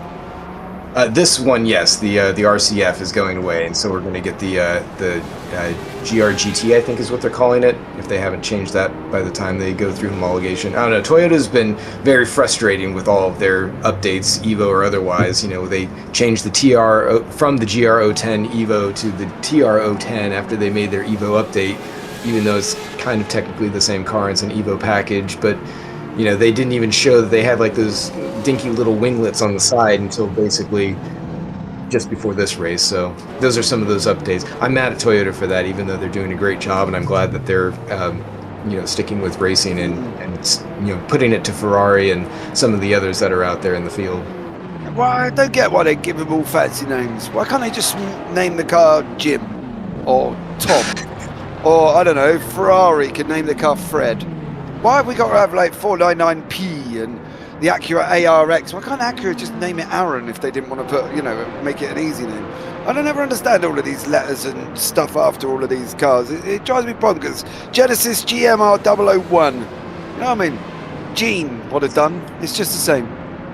Between engineers being involved and somebody in marketing, you get what you get. That's all I can say. Yeah, I think I prefer Gene. I mean, that's a nicer one there as these guys continue to fight. George Angeli is back in the lead of the AMS. People going into pit lane, I'm sure, has resulted in him retaking that one at the same time. Kirby still leading the pros, 3.4 seconds ahead of Holden. I've got to give Holden props at the moment here, Tom. He's doing a great job, and he seems to have upped his game a little bit. He's keeping with Kirby, and that's never easy. I reckon if these two had a clear track, it would be a close rundown between Holden and Kirby, and I feel traffic is probably amounting to that 3.5 seconds, because at one point he was down to below 2 in a little bit. Well, what I would say with Holden is that he already has an understanding with the Lamborghini, from what I understand. I can't remember last year which manufacturer. He was in a Ferrari. He was in a Ferrari, wasn't he? Yeah. So this is obviously a new machine, but as you mentioned, he's the only driver in the Lamborghini to be competed in this one, and I think the fact he's got an understanding of it compared to others that are driving in different manufacturer machines has helped him in some way. But he's got Dan Kirby in his sights, as he has done throughout the whole event here. Can he perhaps close in? I mean, we won't be too far away, I don't think, from pit stops, because we've still got drivers who haven't pitted in either Hypercar or in the GTs. Yeah, I think the GTs can go an hour, so they're going to run for another 30 minutes. No, where are we at? 2.24. 51 minutes into this. Yeah, we've got 9 minutes to go for them. Most of the Hypercars, I believe, should have pitted, because they can only go 40 to 45, unless there's some major fuel-saving strategies going on that these guys aren't using and going to go in there. Barge and Kataranakis 0.32 apart at the moment. If we can pick up the closest battle on the screen as Suvic coming in to the bus stop. Oh no, that is Dahlgren? That was Suvic who hit somebody. It's Dahlgren. It's Dahlgren and Suvic. They've come together, James. Is it Suvic? Right. Yeah.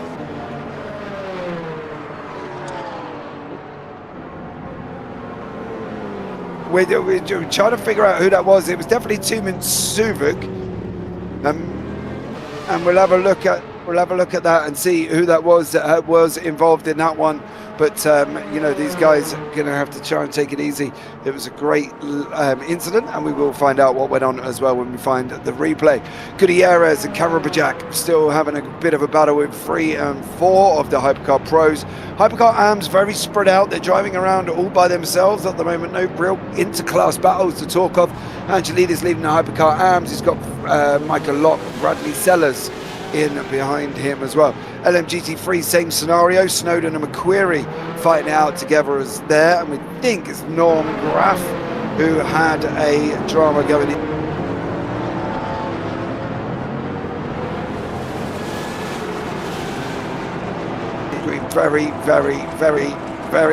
Very shortly. There we go. We're just catching the back end of that. That's what's happened. Oh, that was a good stop from Civic's car. And the 013 unfortunately does take a spin round on that one. There must have been contact going in there, Tom, I think, to cause that. Yeah. Well, they were trying to go past GTs at the same time. I think when one tried to go past the GT, he didn't take notice of the hypercar that was behind him. So that's the way I perhaps envisaged that one. Yeah, So, no, we yes. only saw the back end of that replay. I believe there might have been a beginning. It's like now. Yeah, here we go. This is the whole thing, I believe. And Oh, he runs in deep. oh, Graff. That is shocking. Why did he do that instead of just go straight through the chicane, Tom? I don't know. If it was me, I would have just... Yeah, I think it was trying to avoid get a track limits warning, but it is a bigger penalty to run into someone rejoining than it is to just cut through the chicane, and it's more dangerous doing it like that. So I wouldn't be at all surprised if there was a penalty coming in the way. Whether it be in this race or for the next one, it shouldn't go unnoticed. That was poor. Yeah, further up the road of these two, going in through turn 5 at the moment, is the turn 7 is the Kataranakis barge battle. At the moment we've got Magnus Dahlgren and Johnny Gutierrez. We should flash past the leaders of the GT3 AMS very shortly, as they're going to be fighting out. They're just there on the bottom right hand corner, but there goes, I believe that's George going up the inside, is it? I think, judging by that livery. And there's Kataranakis, and there they are fighting out. There seems to be two places at the same time here. What's going on? Kataranakis on the left is coming around the NASCAR bend. Kataranakis on the bottom is going through turn 7. I mean, there might have been a production error on that one. Tom, a little bit of a boo-boo there. We had the same cars on different parts of the circuit. Yeah, well, what I was going to keep up with was the fact that Karabachak has lost ground. You could see going too deep into turn 1, and it was easy picking for Dahlgren when he got by him at the Le Mans bus stop. So I'd be interested to look at Karabachak's car from his onboard view, just to see exactly how his steering is handling, because that car is not like what it was about 2 or 3 laps ago. Yeah, absolutely. Answer to your question, Volta, in YouTube chat there on that one.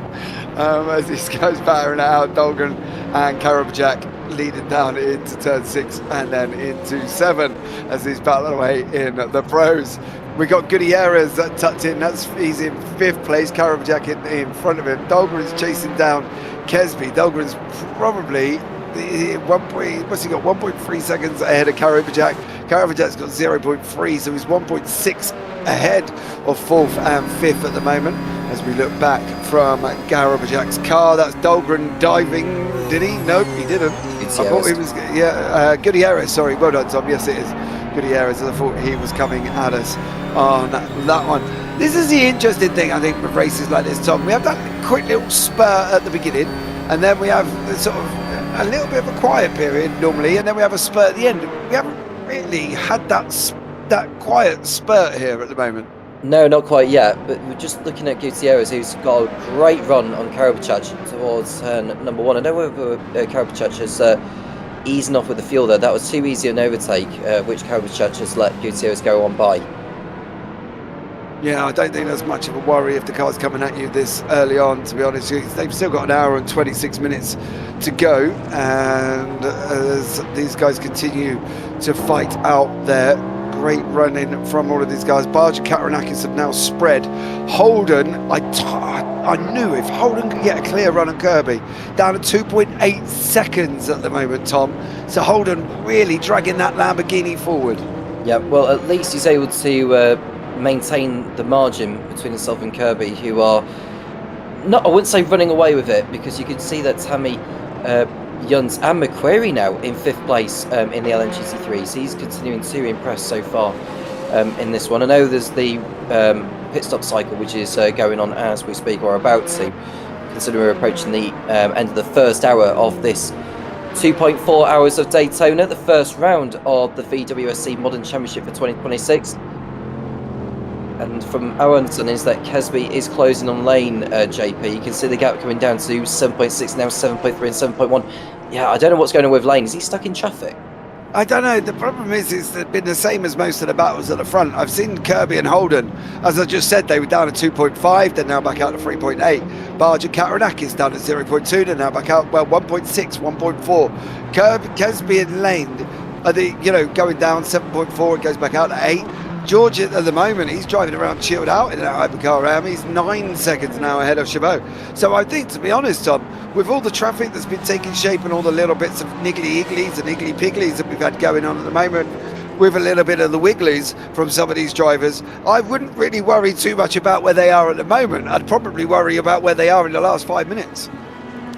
Well, there is John Mayer getting a great run on Norm Graf this time, out of the last banking before the line here. He'll have his nose in front by the time we get into turn one. I think Graf will just be on the brakes a little bit sooner just to ensure he can get his line spot on. Yeah, he just sensibly allowed Mayer to go because I think they may be on different strategies to each other. Maybe the other's trying to go a lap or two further at the back. We see Alexander McQuarrie and William Snowden down in 5th and 6th places. McQuarrie continuing to impress. Yeah, we could bring Mr. Benjamin Porteous-Heath into the booth to have a chat. Ben, welcome in. How are you? Hello. Hey, everyone. Right, dude. Your round one didn't last very long. What happened? So, from what I gather, from looking back at the replay, I think the Cadillac at the back sort of missed the start of took off way too fast, speared me into the wall, caused me to lose a lot of downforce. I had front right damage and rear damage, and then coming out after the international, I think after the international horseshoe, I think going into turn 6 or 7 it is, basically I went to brake and I had a Acura right on my bumper behind me, and I had Norm Graf in front of me, and I tried to brake hoping that Norm Graf would keep going, but he broke a lot more suddenly than I was expecting. Caught the back of him, and then the Acura behind me hit the back of me, and then as Norm Graf came back onto the track, he hit me, I hit the Acura again, then I went into the wall. And at that point, I was 10, 15 kilometers down on top speed, so I was time to give up at that point. That sounded very dramatic, Ben. Got to be honest. Yeah, that was a very dramatic explanation of an incident between all the drivers here. This is necessarily round one, right? What are we going to see out of you for the rest of the season? Because the tracks aren't going to be easy. Well, this is the third incident in a row in CMS, to be honest with you. In terms of in a row per race. In Le Mans, my last race before this was Le Mans last year. And basically I had Ben Kesby was passing me on the last chicane, and he accidentally touched the side of my car, which just veered me just off track, just enough to put me onto the grass. Not a big deal, but when I passed the line, the game instantly gave me a 1 minute stop and go, which immediately ended my race at that point, towards the tail end. And I was kind of at that point, I'm not too sure if RF2 is being nice to me at this point, but it is what it is, isn't it? So, okay, are we going to see you for the rest of the season? I'll give it a go at Sebring. I'll see what happens at Sebring. If Sebring becomes, if my bad luck continues at Sebring, then I think I'll become more of a threat to everyone else than me, and probably another poor soul will probably get the other part of my bad luck. So we'll see what happens there. Are we? I'm going to put it out there. I know something's going to happen, I'm sure, coming out of this question, Ben. Is this a little bit of a lack of practice skill issue, do we feel, or do we feel it's just necessarily bad luck? To be honest with you, the whole thing that happened at Le Mans last year, that's just RF2 being RF2. RF2, yeah, we've seen it enough over the 3 years we've been here. My Le Mans races has been well documented to be quite cursed because the year over, if anyone remembers, my car flipped over because of a mesh collision issue with the car. So so that's like to be seen. As well, the Toyota in that year there was something weird going on with it as well, especially in the wet races. But in terms of this one, I must admit I've not been practicing much. I think this because of family-related issues in the background, I've not actually been able to practice much. So I came into this race not really expecting much. I thought I'd be towards the back of the field, nothing really much going on. But my whole aim for this race was just to sort of not really get in anyone's way. But then, obviously, that it did not materialize, unfortunately. That didn't work. You didn't even get out of pace lap without getting hit, mate. Well, to be fair, I thought me coming out of the pace lap was like completely fine, but I didn't see a Cadillac coming from five spots behind me to run into the back of me, to be fair. No, it's not something that you look out for, to be blatantly honest with you, Ben, is it? You know what I mean? I don't wake up one day and go, oh no, I'm going to try and avoid the car that's going to come shoving into the back of me as you're on the road. But I think this season's going to be interesting. I do have one question. Out of all of the cars in your class, why the Toyota? Oh, there's actually a very specific reason, actually. Because when the WEC fell apart after the 2017 series, obviously with the fuel flow scandal with the VW group, so the Porsches pulled out. So Porsche and Audi pulled out, basically, and Toyota was literally left on their own from like 2018 onwards or something like that. And they basically, if it wasn't for them being the manufacturer to back the WEC from LMP1 to Hypercar and take on the LMP rules as a constructor and to keep going, and stuff like that, if it wasn't for them, the WEC at this moment would probably be in a very different position or possibly be dead. So, and for me, that means a lot because they kept one of my favorite classes alive or favorite disciplines alive, so I stick with it. Okay, you're right. It is a very specific reason. I gotta be honest. Is it the best car in the field, though? It's a very good car. Obviously, last year's car was really, really good. Last year's car was great. I actually think it was one of the best cars on the grid. The year before that, they had some sort of structural issues, which they did fix going into 2025. For this year, I find the car a lot more understeery than it was last year, but it's still quite good. The acceleration and top speed is very, very, very quick. It's a bit hard to drive on default setup, but I've managed to have a setup that's actually quite good. It was very comfortable. It wasn't very twitchy and stuff like that. Basically, I just fell foul to the point where I didn't expect the car in front of me to brake as suddenly as I thought it would, basically.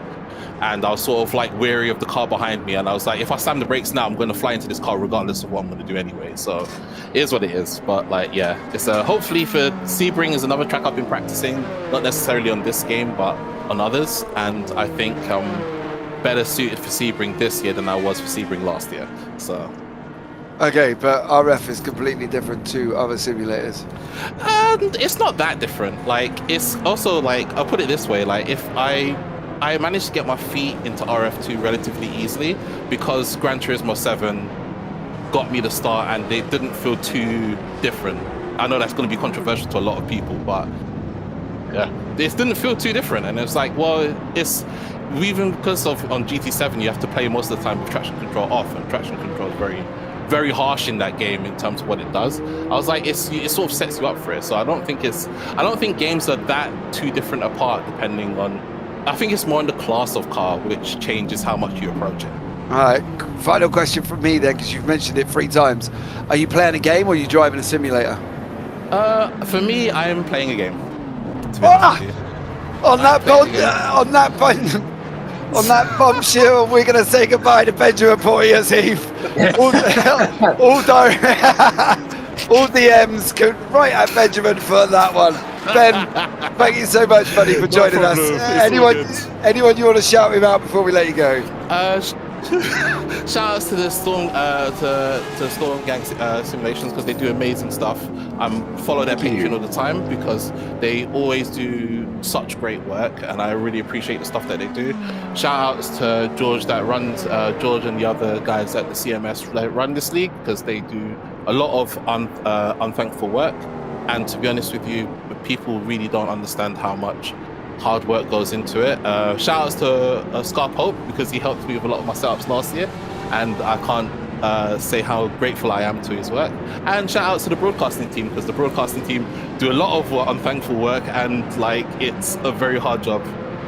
Yeah, to be fair, we are pretty awesome, I'll give you that one. But Ben, look forward to the DMs coming your way, sunshine. Take care, buddy. I look forward to seeing you in Sebring. No problem. Oh, he was a nice bloke. It was quite nice to chat to there as well. Right, while we've been away, Steve Bice got a penalty. Track cuts, we believe, at the same time. Kataranakis, he's pitted. We've also had a big flush of intake of pit lane exit penalties. There's going to be one to keep an eye on, I think, on that one. Alan Holden has also pitted. Dan Kirby just come out the pit lane at the same time. I believe Snowden, Junt and Tammy. Oh, there you go. Look at that. Snowden goes in at the same time. We've got Ross Smith, who's joined us in the booth. Tom, Ben was quite a nice boy, quite a nice lad. I enjoyed talking to him. Yeah, I enjoyed listening to him. The first time hearing from him. He's a wonderful man to speak to, especially after his race had ended prematurely. So at least we've got an idea as to how his Toyota has handled compared to last year. So hopefully we'll see more of Ben in the next round at Sebring. We're looking at JT Tammy at the moment now, though, who is at the moment is running the lead in the GT3s, but that's because Dan Kirby came in for what could be his only stop of the race, but that might actually be pushing it because we still haven't reached half race distance, which is run about a couple of minutes away. Yeah, I think well, it's about an hour, so they're going to be very, very close here once again. JT Tammy leading the way in the GT3 field. Kataranakis and Miller 24 seconds apart. That's a third of 9 for Barge. That's 36. Kataranakis, but I don't believe he's been in pit lane. Considering he's in a Mustang, I'm surprised he's lasted that long, to be blatantly honest. Gutierrez and Dahlgren still fighting it out there. Ross, great racing from these guys as well. We're ducking into the last hour and 15 minutes.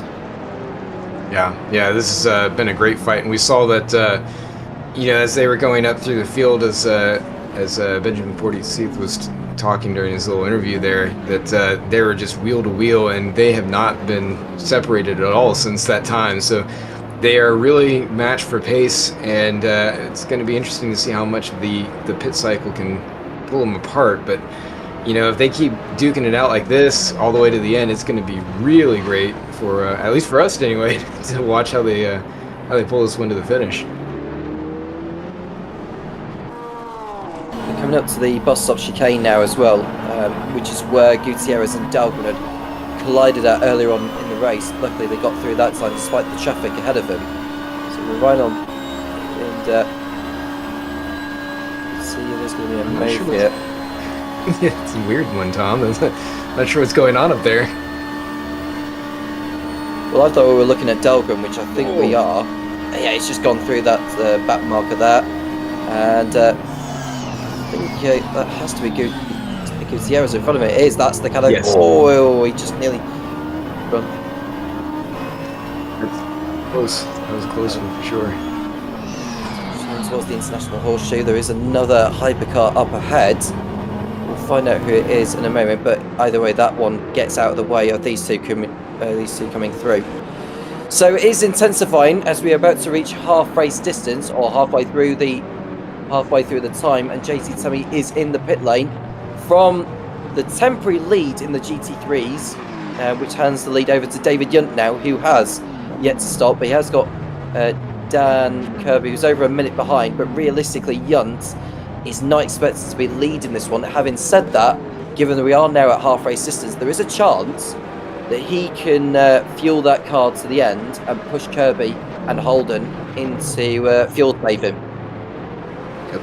Yeah, Yunt is in there right now, as you're saying, so it's going to be a race for time. They if he doesn't take tires, which is a big if, because with the GTs you want to get tires typically because they just don't last very long. But if he doesn't, then he should be able to go pretty much about now. It looks like, yeah, he is getting tired. So transit across pit road, that's going to put Kirby ahead of him once he pulls out, or at least very close.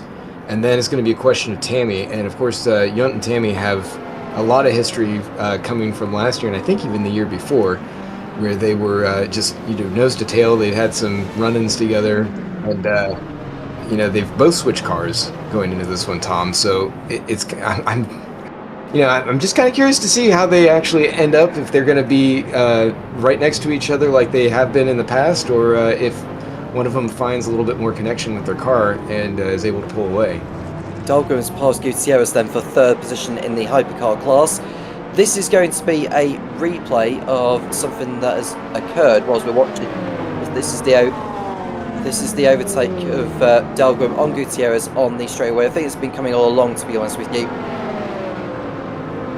They are going to go side by side into turn one. Was there slight contact between the pair of them? No, I think Dahlgren just cut off around about the right time. Nope, nice and clean.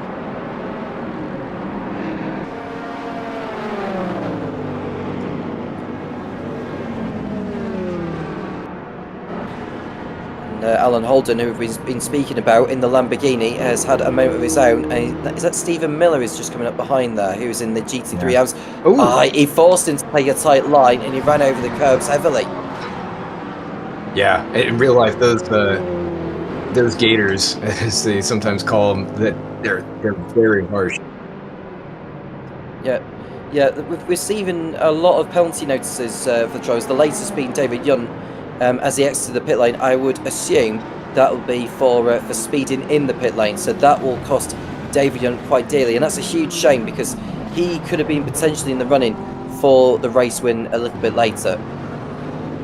Yeah, Tom, it's I was looking there. So usually when they get that, it's because they get onto pit. Oh, splitting Stephen Miller. That's dangerous, heading down towards the bus stop. They're side by side. We'll give this a little bit of chance to breathe. But typically coming into pit road, that's where we usually will see those types of penalties take place because they can't quite get down to speed, and it is very slow on pit road. I think it's 60K if I remember correctly. So very slow, and coming off of these that long back straight, it just feels like you're crawling. It almost like the car is stopped by the time you actually get down to speed. Oh, don't chop them. Alan Smith and Michael locked in battle here, and Alan Smith's doing what he can to keep it a little bit of a side touch. Well, he had to outbrake him there, did Alan Smith, but he had to make sure he didn't run into Michael Lock. But that'll be not the last time that these two will go into longer heads between now and probably the next round of pit stops. So here's your order then. So it's Tom Lane who leads, Ben Kesby in second place, Johnny Gutierrez is back into third position ahead of Dahlgren. We don't know exactly what happened to Dahlgren actually, because we saw him go past Gutierrez for position. Egg Karapachach is in fifth place. It's Timon Suvic who's another 14 seconds off him. As we see Locke go through on Smith.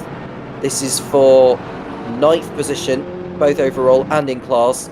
And there is that's JT Tommy? Yeah, it's JT Tommy who's just getting out of the way, isn't it? That might have helped Locke on that occasion because it looked like Smith was coming at him, and he is coming back. It's Smith, but he has to leave room. Oh, and as he was correcting the side, he nearly took Michael Locke with him. That leading up to that, you could tell that it was getting a little bit spicy because Michael Locke had moved Alan Smith up the track. And Smith was going to try and put a bit of a block on him using JT as a pick. And Micah wasn't having any of that. I couldn't quite tell from the position of the camera how much that side-by-side was there. But he really, from what I could see just immediately, didn't look like he had an opportunity to move up because Alan Smith had that position. But he did anyway, and then going into the bus stop, obviously we saw Alan Smith just barely holding on. I can tell you just from running that ARX, it really does not like sliding around too much. The back end, like, you really want to keep it planted because it's very easy to spin. Very stiff chassis, as they're going to get held up here now with either Kirby or Uyan. I think that's Kirby. It looks like 90 on the side. Yes, so This is going to be a little bit of a cap in the bottle. But yeah, Tom, it's getting spicy between these two. I wouldn't be surprised if we don't see another contact coming on to this next passing attempt. The traffic is getting rather congested in the first part of the circuit, because if you look at the drivers that are just entering the infield or round about the infield section, there's like a queue of like over 20 cars like next to each other. It's crazy. But there are is that Ben? That's Tom Lane, isn't it, in that purple and black livery Ferrari 499P. He's just going past one of the back markers. So like that, I think that was Bradley Sellers, wasn't it? That he's just gone through to that. So that's him out of the way. So only the top 10 are on the lead lap now, as we are 1 hour and 5 minutes away from the checker flag. It is darkness at the moment, but as I've mentioned before during the course of the broadcast, the time lapse will be 10 times the speed of real life. So the sunrise is around the corner. I think Tom Lane will need to be on his toes here, because it looks like Sellers is coming back at him in that BMW M hybrid, but I think wisely Sellers has decided to stay back behind him and wait for another opportunity. Michael Locke has gone back behind Alan Smith in their tussle over 9th, and it won't be too long before the leader Tom Lane comes up to lap them. You know, it's interesting. I'm looking at Sellers and Valtteri De Bruyn's teammate, and I'm kind of surprised to see them down, especially getting lapped. I know pit cycles might adjust some of that that they've gotten on the other side, and certainly traffic's playing a role, but I'm wondering if they ended up getting in a tussle early on, because certainly for Sellers, typically he's at the front of the field. He was putting a lot of pressure on the top runners last year. He's doing pretty well. And so just to see him kind of further back and, you know, having a lap taken out, it's kind of a shock. I'm just wondering if maybe that BMW is that much further down on top end. It's that detrimental, but we're only halfway through the race. George Angelides in the Acura ARX, running in 12th position overall, but is the leader in the Hypercar AMS. He's just under 5 seconds clear over Vinicius Goncalves in second position, with Joey Chen another 5 seconds off. So it's far from over as far as the Hypercar AM battle is concerned. And well, it's been that sort of race so far. 42 cars out of the 44 are still running. Alex Schultz and Benjamin Portis-Heath, who we spoke to not too long ago, are the only drivers out. Dean Clark is 20 laps down on the leader, so he's doing his utmost to make sure he gets to the end. If he completes 70% of the race leader's distance, he would be eligible for points here. Yeah, but that's a long way. Isn't it, Ross? 70%, and he's God knows how many laps down. Is he even still running? Do we know, or is he just sat in pit lane at this moment in time? No, like Tom said, he's still out there. He's still going. He's still going, but is he going to be able to get within 70% of the leaders? I believe so, yeah. I mean, it's going to be based off of, I want to say, I mean, it'll effectively turn into laps, but I think that's going to be enough that he'll be okay. I mean, if you're only going to lose like maybe 3 or 4 laps at that point, I want to say. What I will add as well, if it goes like 90 laps this race, you take 27 off it, because that's 30% of the race leader's distance. That would be 63 laps, which he would need to complete, which would be 27 laps down on the leader. So if he's 20 laps down now, considering he's in a hypercar, I think he'll be all right. All right. Well, going to find out. Non-Graf has got a penalty for exiting pit lane. As we see, we've had a flush of them coming in on that one. Kaloranakis still 33 seconds ahead in the AMS. I'm going to presume at the moment, as being that it was 60 to 65 minutes, that he might have not got into the pit lane yet, Ross, which is quite a surprise considering he's in that Mustang. Well, yeah, unless for whatever reason it didn't capture the one and we just totally missed it. But yeah, I have to imagine that he was in there at some point, just because from what we saw at NARS, they were consuming way too much fuel. So yeah, I think maybe we just missed when he was in there at some point. Well then, for whatever reason, that is a great job from Kaloranakis to get 33 seconds over Stuart Barge, who was right up his rear end. They're coming into this cycle as well. Lane still leading out in the pros with Kesby along in behind him. Angelidis 3.5 seconds out in the Hypercar AMS. That's come down quite a lot. He was 8.5 seconds back. Kirby there in GT3s ahead of JT Tammy by nearly 8 seconds. JT dragging that Lexus RCF up by the steering wheel and doing a great job with it. As we said just a minute ago, Karanakis 31 seconds ahead in the GT3s over Stuart Barge, who was pressurising him, of course, on this one. We've got 1 minute to go before we break into this final hour. The final hour, Tom, what are these drivers going to have to do? Surely it's about trying to get as many positions as he can now in that final bit. Well, what I've been thinking about is that some drivers have gone like a lap or two further than others in the first pit stop cycle. So if they do it again, then we could well see drivers, some of them having to fuel save just to make sure they've got enough to get to the end, and others will be pushing them to a mistake. But there we see Magnus Dahlgren, and he's just going through back markers. So we see Alan Holden, who lost the position to JT Tammy in the round of pit stops. If you remember, Ross, we saw Holden go through the curbs and he lost a bundle of time, and I think that's what's cost him second position effectively. And you can just see the flashing lights there from one of the ARXs going through. Is that Kesby who's just gone by? Or is that well, it's either Casby or Karabajak, because they're in the same livery. It's Tucked up Karabajak. at the moment. Alan Holden chasing down JT Tammy. He's got a second on the clock, dragging that Lamborghini by the horns. So let's see how he gets on, whether or not he's going to be able to get that position back. I'm interested to see how Karanakis got 31 seconds. That is meteoric gain from him on in this race. So let's see how these boys get on as we're breaking into that final hour. Ross, what are we doing, Ross, in that final hour now? Is it we all about gaining positions? Are we all about thinking of fuel now? Do we want to minimize fuel stops coming in? Is there going to be GT3s that have got to take 2 stops? There might very well be. I mean, obviously we're at 1x right now as we go to a replay, but I mean, it's more of the same. It's just conserving what you have and playing the cars where you are. It's just like that Mistral, Mercury Mistral, Eric Moynet. Yeah, he's back end. Oh, Moynet going around there. Hypercar. So he was up there. I think he was up in 4th at one point. It's down to 5th. Ooh. And now we got a good battle here between Alan Holden and JT Tammy. Yeah, JT Tammy, Alan Holden, Lamborghini and Lexus RCF. These are the only 2 in the field. There is a double of other manufacturers. The only other one, I think, is the Mercedes AMG, who's the only single manufactured car running in this class at the moment. But these 2 battling it out now. Holden tucked in right behind. He's going to pull out. Is he going to hit the wall of air, or is he going to be able to get alongside? He's trying to get alongside JT Tammy coming up into that bus stop. He's only going to go one way. It goes the Lamborghini way. It goes Alan Holden way, and he takes that position away from JT Tammy. How quickly is that gap going to come down from Karanakis now? That's what we're going to find out. Yeah, I'm not sure. We've got Karanakis, I think, still back, but maybe you meant Dan Kirby up there, who's up in 10 seconds now and kind of shrinking a little bit. But we'll see how some of that is, because we got the 992 going to the infield. But and we got still, this battle isn't over yet. He gets his slipstream going into the infield. We'll see how much better that Lexus is than the Temerario, unless Alan Holden's able to take advantage and pull away a little bit on JT Tammy if he's used his tires up a bit too much.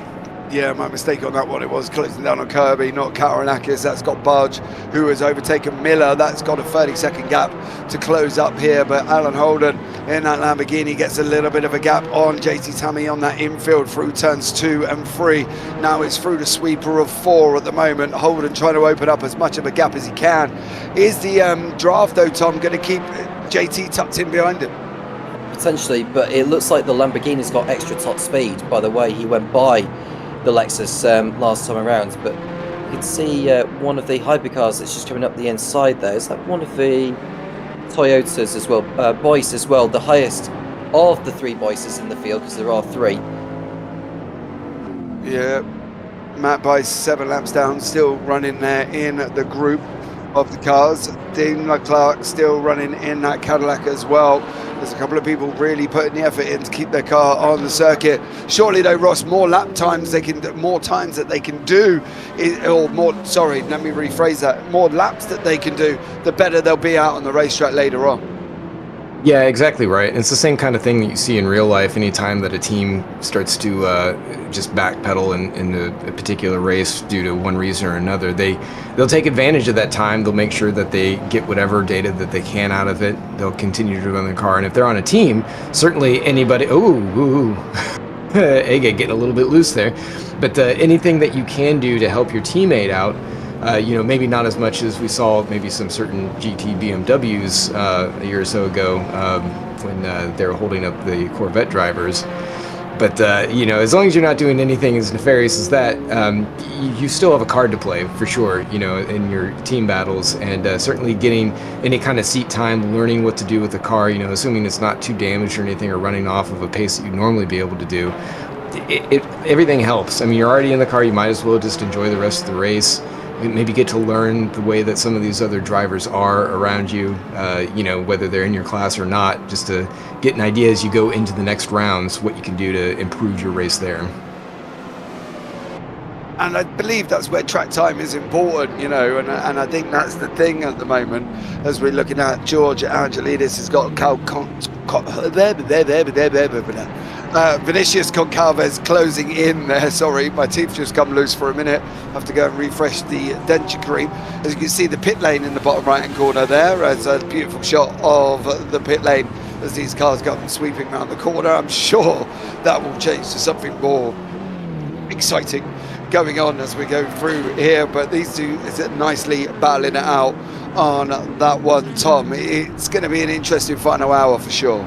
Absolutely. Gutierrez is the next driver to come into pit lane now. He was running in third position ahead of Dahlgren and Karabachach before he came in. So this will be his second stop of the race. So this could be the beginning of the second round in this pit cycle involving the hypercars.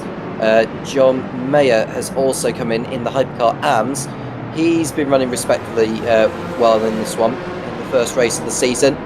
Now, just to remind you that the Daytona 2.4 Hours has a different point system to a lot of the other races we've got on offer. So it's 44 points for the win, 32 for second, 27 for third, 21 for fourth, and it's down to, just trying to check on this, I think it's 11th position or 12th position in class for 1 point. So it's not depending on overall position, it's depending on class position, just to clarify. Yeah, absolutely. We've got multiple different... I will pick up on one of the things that we have forgotten to mention all the way through so far as we come into the last 54 minutes. We have 8 championships available. You heard me. 8.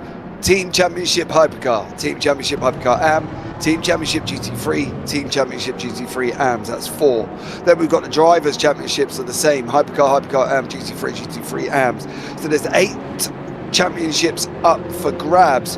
We will keep an eye on it. As you can see, the mid-race standings on your screen. Tom Lang leading the way with Kesby, Dahlgren, Karabachak, Suvic, Uchiazo, Uyan, Gutierrez, Sellers and Smith, who is behind that in 10th place.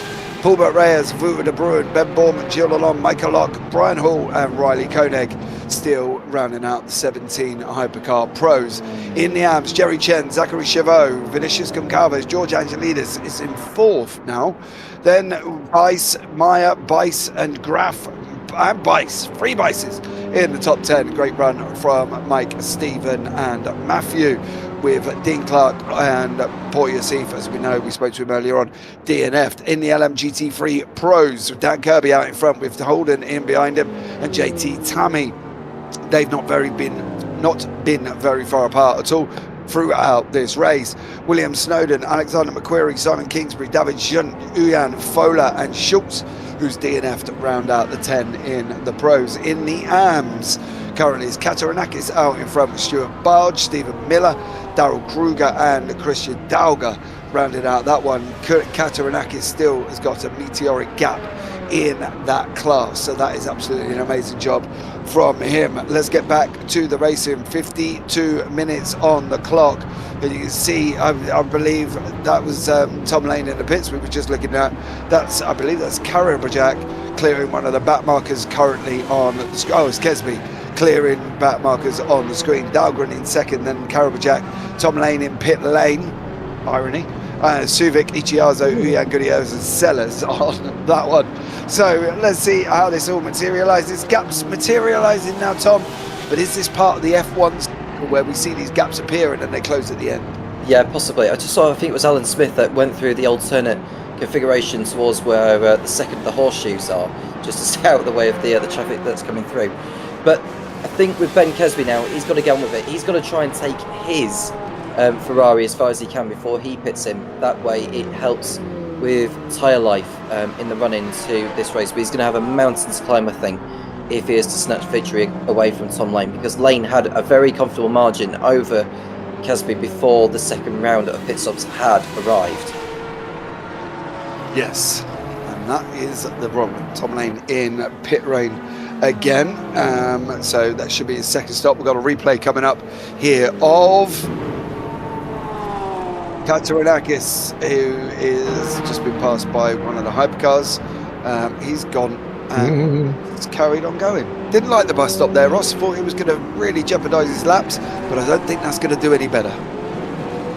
No, and you have to be very careful when you're going through there. I don't recall if this version of the track, if Don Simon has updated it, but I want to say that you actually had to stop. He might have removed that. I might be thinking of a different version of the track, but if he goes through the pit lane for some unknown reason, then that would probably be the reason. And I heard that we just had a DNF, so Alan that might Smith. be what happened here.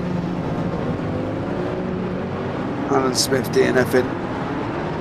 Ross missed the corner, decided I've had enough after turning that car into a lawnmower, parks it up, and DNF's out of the session. So that would be DNF number 3 so far throughout this race, which isn't bad at all. Out of 44 drivers, 41 still running, and we've coming into the final 49 minutes. This is going to be one I think we're going to be able to remember, as Ichiazo is going to go down the order. He's jumped into pit lane. I expect Lane to go through Gutierrez and maybe even Sellers, definitely, because he's tucked in right behind Gutierrez at this current time. 49 minutes to go. Is this going to be a runaway victory for Kesby here, Ross? And will we see challenges coming to him over the season, do we think? Well, Kesby I mean, he's definitely a fast driver, and he's got things going his way this time, just because he's been able to take advantage of a lot of the situation. He doesn't have Kirby out there to put that kind of pressure that he'd been experiencing over the last season. So I don't want to call it being over by any means, because we still have, nigh on 50 minutes going in the rest of this thing. And the guys chasing him down, his own teammate, Dahlgren right behind him, Suvik. I mean, any one of them can make a play for it. And Tom Lane, obviously, he's in there. I'm not sure why. I'm hearing Tom Lane is actually in the lead. He's showing him in 6th place, so I'm guessing that has something to do with the actual. Don't forget. Cycle. So Yeah, I he has think the effective lead once the cycle goes through. So yeah, he did pull off, but I mean, Kesby is he's strong. We saw that there's a good fight going on there. They're both running those 499. So I mean, I think it's going to come down a little bit to the end unless something holds one or the other up. Okay, well, we'll keep an eye out and see how these get on. What we mean by the fact that Lane's in the lead, he overall on track with pit stops. So we'll see. I think, to be honest, though, judging by the fact that the pit stop time is going to be very, very close between Kesby, Jack and Lane towards the end of this race. So we'll keep an eye out on that one. I am interested to see what is going on with Dan Kirby. Now, we spoke about it earlier on. The gap was out about 9.8 seconds. It's now 7.6 and is coming down very quickly indeed. So I wonder if Kirby, Tom, is either fuel saving, or is he just trying to manage his traffic situation where he's going to get caught in a bit more of a viable place on track? Whoa, that blue car is wiggly. Nope, he's iggly piggly that much. He's gone off the side of the circuit. But Kirby, Tom, is he fuel saving? Well, we'll see. I think he's trying to get out of the way of the traffic and maybe try and fuel save at the same time. So he's doing what he can with what he's got. He's done.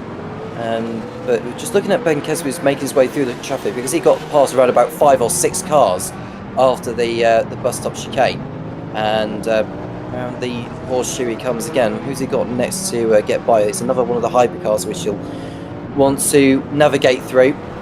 But this is a crucial point in the race for Ben Kesby, if he can make this strategy work for himself. Yeah, I wonder if that's George. Is that George underneath there in that numbers? I've got a number on the side that doesn't match the number on the back of the car. So I think that is George Angelidis. Well, it definitely is, because you can see it now with his name. He's just gone past there, so he puts a lap on George. 7.7 Kirby Holden now, 26 for Kataranakis and Barge. We've had an incident in Sector 2 currently at the moment. I'm probably guessing... Oh, car in the barrier. Yeah, there's a car on the right-hand side there, just absolutely spinning coming through the bus stop, and takes an advertising board with him. So that's going to add to another one, but George Angelidis is sitting in third in class, 18 seconds behind, well no it's not, it's 34 seconds I believe behind Monet currently. So that's another battle here at the same time. Ross, we mentioned earlier on, you know, what is this for George? You know, always the bridesmaid. He's never the bride or matron of honor or whatever you want to call it. Always finishing second place. This is what happened here with Zach Chavo, who catches the curb and unfortunately spins around. Does keep it out of the barrier there, which is absolutely amazing. George Angelidis, Ross, what's he got to do? You know, has he got to go and pull the leader's internet cable out for this, for him to win a championship? He's getting frustrated by it. Yeah, and it has been, and I understand his plight, just because, I mean, he's an engineer first and foremost, and his race, it can only be won through strategy. I mean, not to say that he's slow, but if he's going to outmaneuver some of these other guys that are able to get a lot more seat time, he has to strategize. He has to be able to put in a good setup that he feels comfortable with. And I feel like a lot of the times that's his major downfall, is that he doesn't get the time that he needs. Or in races where he actually does, it seems like he ends up having some kind of issue that, you know, either he gets crashed into, or, you know, one thing or another happens, and what would have otherwise been a really good run for him ends up getting taken away. So, I mean, it's been, you know, kind of painful to watch that. You know, I empathize with him in a lot of ways. It's a long season he's been in now, isn't it? 10, 11? It's a lot, yeah, that's about right. It's, well, since 2019, I mean, we've been running VWSC, so it's at least under the stewardship. So it's really been it's been tough for him, for sure. I mean, he's been so close so many times, and a lot of it will just come down to, like, if any one thing had been a little bit different, he could have had it. But he's in a good place now. We saw his teammate Zach, who's going through. You know, Chavot was having an issue there. Unfortunately, that's allowed some position to be made. Moynet and Chen, who are his rivals right now, they're on the what is it? The Curie Mistral. Yeah, thank you. Sorry, get my French out. So they're definitely competing against him. You got the Bice brothers going there too. So I mean, it's a heated competition in the Amfield. As we go to replay here. So yeah, he just needs to be consistent. Yeah. Oh, there's a spin there. Oh, yeah, he got a hit there, Suvic from JT Tammy. But there has been a rush of yellows. We've got to try and catch up on something of what's happened here. But there has been some dramas going on around here at the moment. Tom, we're running into this final 43 minutes. And I've got a funny feeling there's going to be some drivers who are definitely going to be anxious to move forward. Well, what's worth mentioning is that Ben Kesby's got the jump on Tom Lane in the pit stops now, because his lead is run about 7 seconds over him. And Ryan Paulbert Reyes over at the Horseshoe has had a spin. I think this is probably the kickstart of the Concertina. Oh, dearie me.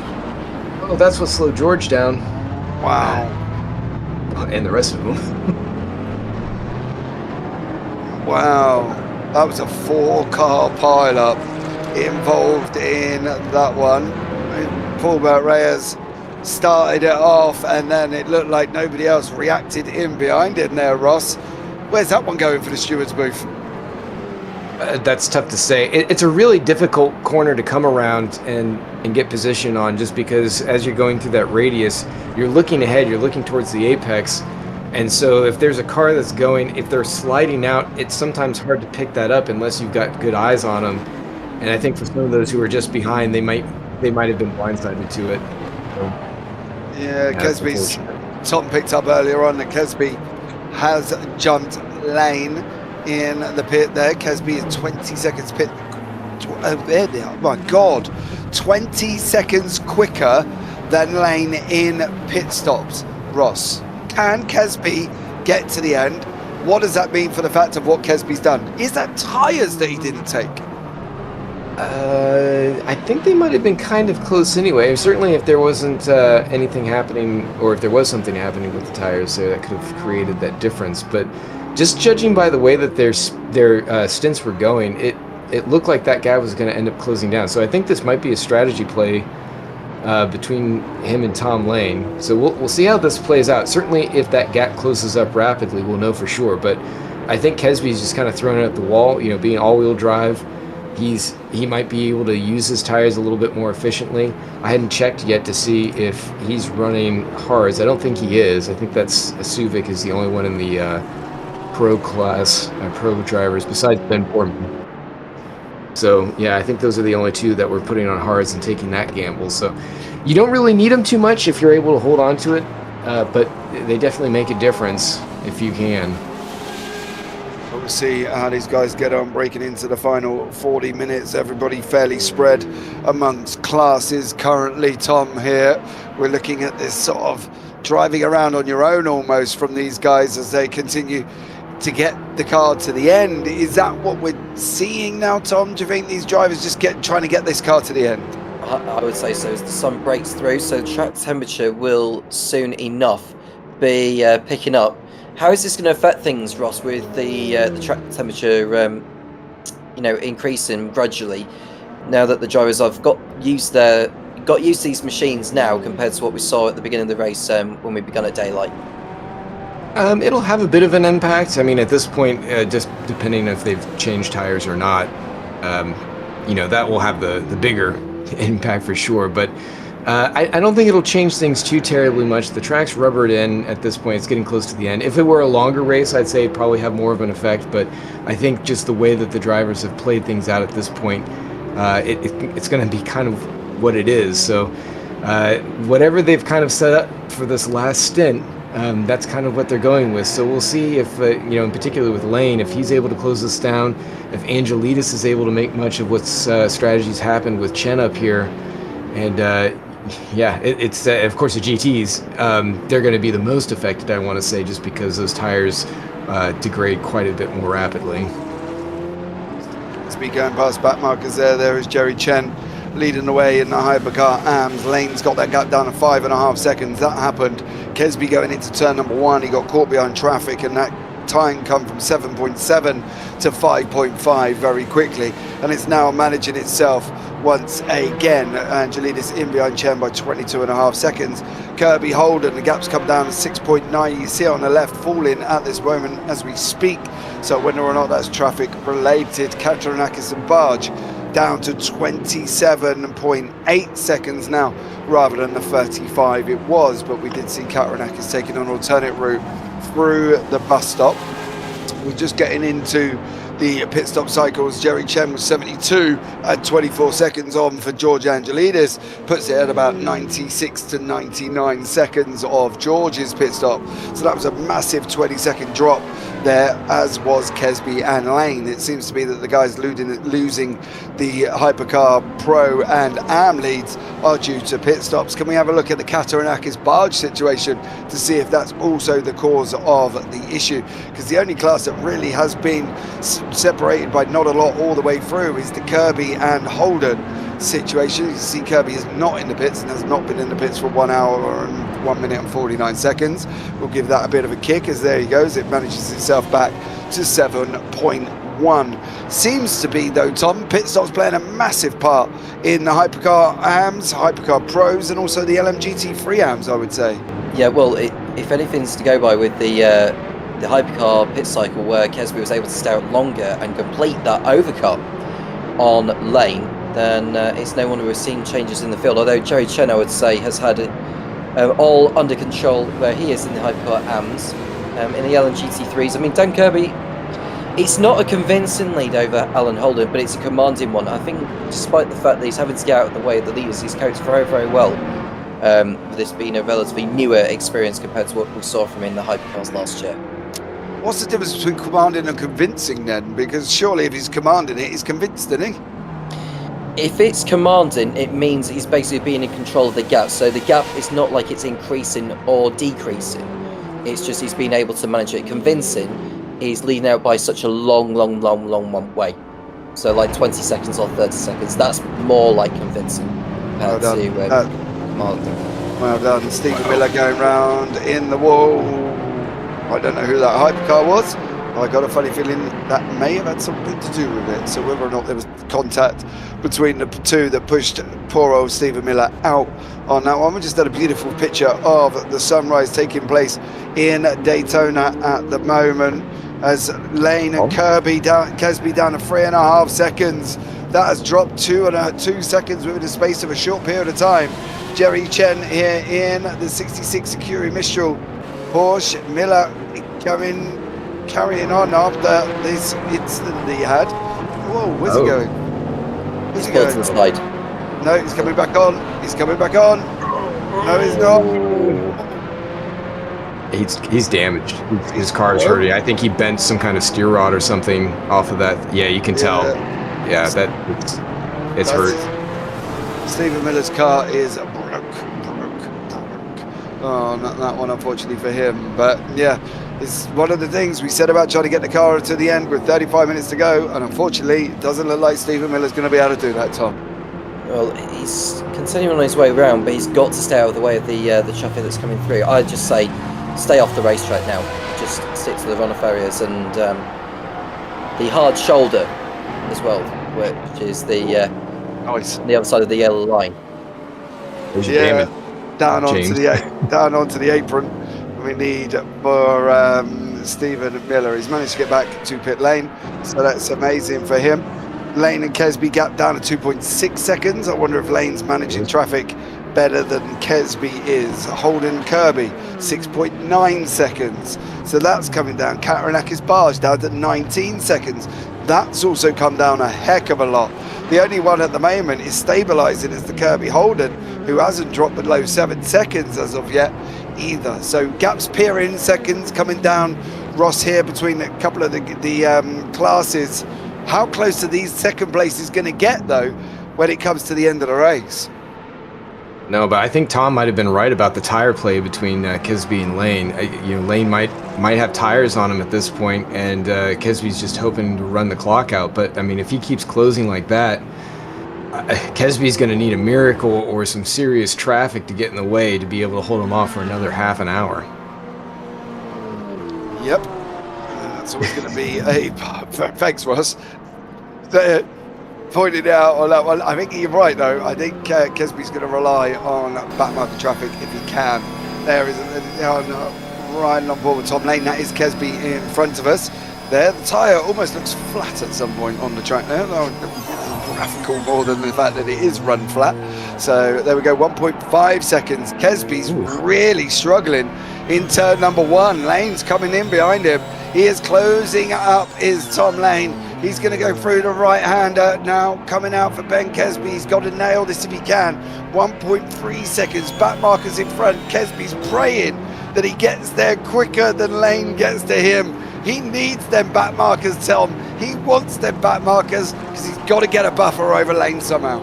And he can't get held up at the bus stop chicane. If he gets held up, then he's going to be a sitting duck to Lane on the straightaway when they come out of the banking. So he's got to get by these before the bus stop, ideally, and hope that Lane gets boxed in.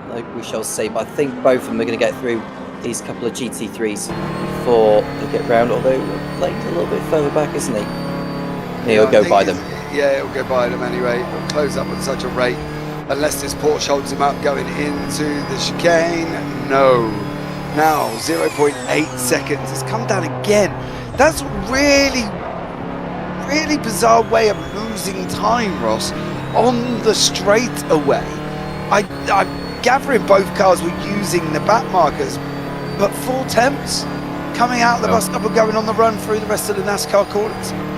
I mean, Tom is whipping the snot out of this car. You can tell he's pushing it to the limit when we saw that on board. But I think it could, if it's not just tires, it might be that Kesby didn't fill all the way, and he might be running in a lower mixture mode to conserve fuel to make it to the end. So just depending on how that strategy eked out where he was able to jump him more in the pits, he might be getting kind of served on the back end of this, and that's why we're seeing Lane close in so much. And it could also be the trim of the car. I mean, any of those things could be happening all together.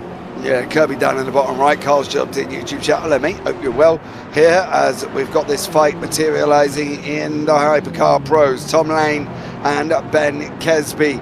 It's going to be a battle of these machines. Who's going to come out on top? Well, that's something we're going to have to keep a close eye on here as these guys continue to fight. Through turn 7 they go. Kesby through. Lane through. Lane is going to tuck in right behind him. That gap is going to close rapidly now on your screen. You're going to watch it come down and down and down and down very, very quickly as we look at all the multiple caravans that are there at Daytona. Lovely. Oh my God, we've got big wheel and everything going on now as these guys get hold up. There is a back marker. That is a back marker. Kesby's bouncing like a bouncy ball over the curb. Lane's going to get the jump on him. Kesby might be surviving from that back marker's draft, but that is the only thing stopping him getting overtaken by Tom Lane at the moment. Don't pull out too early. He pulls out now as well. Lane's going to come closing in on him. 0.2 seconds. It's going to be a run from Tom Lane. He's going to try and sweep around the outside in turn number 1. Over the line, Norman. Now they're going to be side by side. Kesby has not buried turn 1 for the last couple of laps. It's going to be there. Is Lane going to get there? No, not this time, Tom. The GT3's in the way now as they go through the chicane here. Kesby has to go by these and stay to the inside and doesn't give Lane the inside, but it looks like Lane will have to filter through. And there's another GT3 in the way which they'll have to go through here. I think it'll be out of harm's way here, so they'll go through now. And yeah, that's that one done out of the way for these. I'm just worried as the next set of back markers they'll be approaching as they come out of there. It's really intense now. You could just see Lane. No, he's not going to hold on. I don't think he will, but he's going to have to make Lane go one way and then the other. I don't think he's going to hold on. It's a battle of the Ferraris, the 499P of Kesby, the 499P of Lane. It's going to be on that run out of turn 7, coming down into the bus stop. I think Lane's going to sit in behind him though, going through the bus stop. Lane says, no, I'm not, JP. I'm going for it, son. He pulls out. Oh, Nestle's back in. He goes, all right, you were right, fair play. I'm not going to go there. Comes out the bus stop now as well for Tom Lane. Is he going to have another go coming in behind Ben Kesby? Is this going to be his opportunity to get this job done? Or is he going to use Kesby for saving fuel? There's a car on the grass on the left-hand side. Don't you dare come back up. Now it's going to be a run down from Ben Kesby over Tom Lane. Tom Lane's going to go and sweep up behind him as he goes around the outside. It's going to be a run into turn 1. I don't think Lane's going to get there. I think he went the wrong way. He's got to send it in deep. He does send it in deep over Ben Kesby. Now he's going to tuck up underneath. He's going to pull him back here as well through the zigzags going down into turn number 2. Lane's trying. He's climbing all over him like a baby monkey over his mother. Now Lane's going to tuck in underneath him. Going to try to cut back. Kesby's going to get blocked in. Kesby's going to get blocked in behind the GT, is he? No, it's the other way round. Lane got him. Lane got him. Coming into turn number 5. Lane got him with that Porsche on the inside. Stay away, don't you dare hit him. As he goes for Tom Lane. Kesby's going to try and get there as well. He knows he's got to get there before turn 6. He gets it through in 6 and 7. Lane did a job there, Tom. He got the job done. He used the back marker. He swept past Ben Kesby, which is what we expected to happen. Yeah, it was a matter of time before Lane got by, essentially. And that's the thing when you don't take new tyres in the pit stops. But from Kesby's point of view, he felt that was the only way he was going to be able to win. And there was a car just pulling to the side there. I don't quite pick up on who that was. It was a GT3 Porsche, I think. Well, we'll see soon enough. It was John Ewan who we knew about. This is that Dan Kirby? No, yeah. John Ewan. Oh dear. Oh, that's very bizarre. Those Porsche things we talked about. Yeah, but under braking going into what? That's an unusual mistake for John Ewan. Usually he's on top of his bias. I mean, maybe. Oh, yeah, and it's hurt. You can see he's having similar crabbing issues that was solved.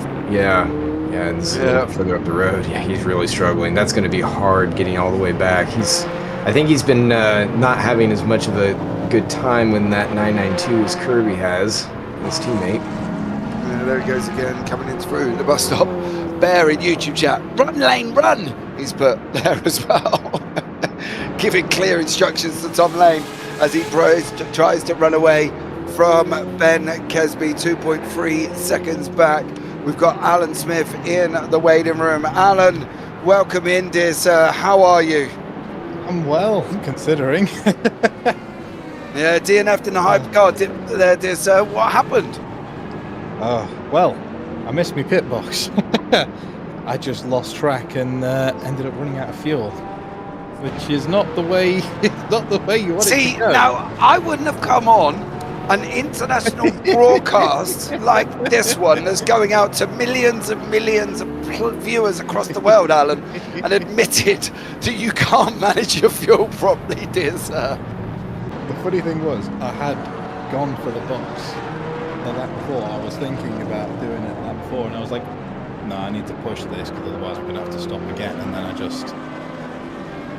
you get in that tunnel vision, and sometimes it's the worst thing. It is the worst thing. Sometimes it's the best thing because you're just there hammering out laps and you're there, bam, bam, bam. And then sometimes you just need that, almost that voice in your ear. Yeah, next time give me a shout, mate. Yeah, I wouldn't push fuel in a race like this because it's 2.5 hours. It's 2.5 hours of racing, dear sir, and you run out of fuel and now you ain't gonna score any points. So easy to do. Nah, it's unfortunate because the pace was a lot better than I was expecting based on practice times. So Yeah, you're in the Acura ARX. Why, we haven't got no 9X8s out on the track. Why not a 9X8? Or how did you determine? Yeah, there's a question. Let's do it this way. How did you determine that the Acura was going to be the better car for you? So there was a few pre-season test races, and the first one I ended up running basically a full stint in every car, and they all have the positives and negatives. I don't think there's a single car that is absolutely the worst. I think it's very dependent on the way you drive. Yeah. I think the 9X8 is a very particular car. You can be quick in it, but the way you have to drive it is almost backwards to me. I could match the... What do you mean backwards? Explain what you mean by that one. So, because I've obviously... Look, dude, I've got viewers at home. They might not be race savvy or what you're talking about. So, break it down into layman's terms. Tell us if you're, like you're almost drawing it with crayons. So most of the time when you're racing these sorts of cars is you're relatively deep at the brakes and you're carrying a fair amount of speed through the corner to get on it, and then you get on the throttle fairly late. With that 9X8 you have to go mega deep, really slow in the corners, and you're basically pointing it at the exit before you can get on the throttle because it just pulls the car to the outside of the corner. Whereas if in the Acura, it is incredibly pointy. You can get that front end basically anywhere in the corner you want it. And that, at least for my driving style, it builds confidence. And that is where the pace comes from in these sorts of cars. Yep, give me the 9X8 then. Sounds like I can do that. Great late, and hope you come out on the other side all right. I've got that nailed out as well. Are we going to see you here for the whole season, dear sir? What do we think? Oh, absolutely. I must admit, the Acura is probably one of my favourite driving cars I've driven. Did you drive the others though? Because we get given a little cheat sheet, right? Because up here in the booth, we're a little bit of dunces on this system, and they give us the cheat sheet that tells us which is better and which is not. That's why we got Paul in the booth. We can't lay him out on comms because his knowledge is minimal. We got a Genesis. Did you give the Genesis a go? I really liked the Genesis. I really did, but there was just, from that initial driving feedback that you get on that first stint, the Acura just had that edge, that pointiness. The Genesis is a very good car. I'm surprised more people, especially those that have gone for the likes of the Ferrari, didn't go for the Genesis. Yeah, we haven't got any. None. We ain't got no 9X8s either, which I'm unhappy about. I don't like the people who chose a Porsche over an X8. Like, what are you doing? You know what I mean? I don't really get that out. Listen, dude, it's been a pleasure talking to you, as it always is. Anyone you want to shout out before we let you go? I suppose the only person to shout out really would be my teammate who has unfortunately come down rather ill over the past week. So we will hopefully see him out next time in the 81 cars. But no, he's been having a bit of a rough one. Shame I couldn't get some decent points on the board to start this one off, but he did manage to finish the last race at Mugello in the 81, so hopefully we can carry on and get some more points there and get some points on the board next time out in these. I love the fact that you haven't shouted out. Do you have a significant other, Alan? I do. That might be worth shouting. That might be worth shouting her. That might be worth shouting her out to say thank you for letting me do this on a Saturday afternoon. Amy? Clearly not. Right. We're gonna find Alan on the sofa later on. Now that's it. Amy's gonna be like, right, you didn't shout me out for letting you do it on a Saturday. I wanted to go out and you wanted to drive pretend race cars. Such you, Mr. Davis. You're on the Mr. Smith. You're on the blinking sofa. Right, that's it. Out. You go sort out your relationship now. Otherwise, she's gonna kick you out. Love you, dude. Take care, and I'll catch up with you soon. Worries. Take care now. Bye bye. Thanks, Alan. Oh dear, we're going to find Alan on the sofa. Ross, he's in trouble now. That is it. Didn't do well on that one. Of course, his partner is George Davies. There for Craven Racing. Just in case you didn't watch the 81s, that is what's going to happen. I've noticed a couple of things. Firstly, Lane has scampered off like an absolute rat up a drain pipe. He's 5.2 seconds ahead. Goncalves has brought the gap down to Chen, down to 15. Kirby is just extended to Tammy, but I think that's got to do with a pit stop. And Barge has overtaken Katarinakis, and that definitely had something to do with a pit stop. I'd like to also point out, on Alan Holden's rear right Lamborghini, is that even the way his livery is sat, Ross? Or is there damage on that rear right? You can see it coming into the corner. It does look very crinkled on that one. It's damage. Yeah, 100%. He's been knocked around in the back end, whether that was swinging the back out into the wall, maybe coming, well, that's on the right side. So he might have done that going onto the straight. That might have just been taps from other cars. You can just see it there, glistening under his wing on the right side there. It's looking a little bit crinkled. So unfortunately, it looks like Holland may have had some damage. Yeah, but it's obviously not holding him back too much. I mean, he's still sitting on the podium. He's a little further down. So yeah, maybe he did have an incident that we might just not have picked up. Oh, there's going to be an incident in front. There's going to be an incident in front. They're coming back on. Oh my God, who are they? That's the Bison, one of them. One of them's a pure black Bice car. Or are they both Bices?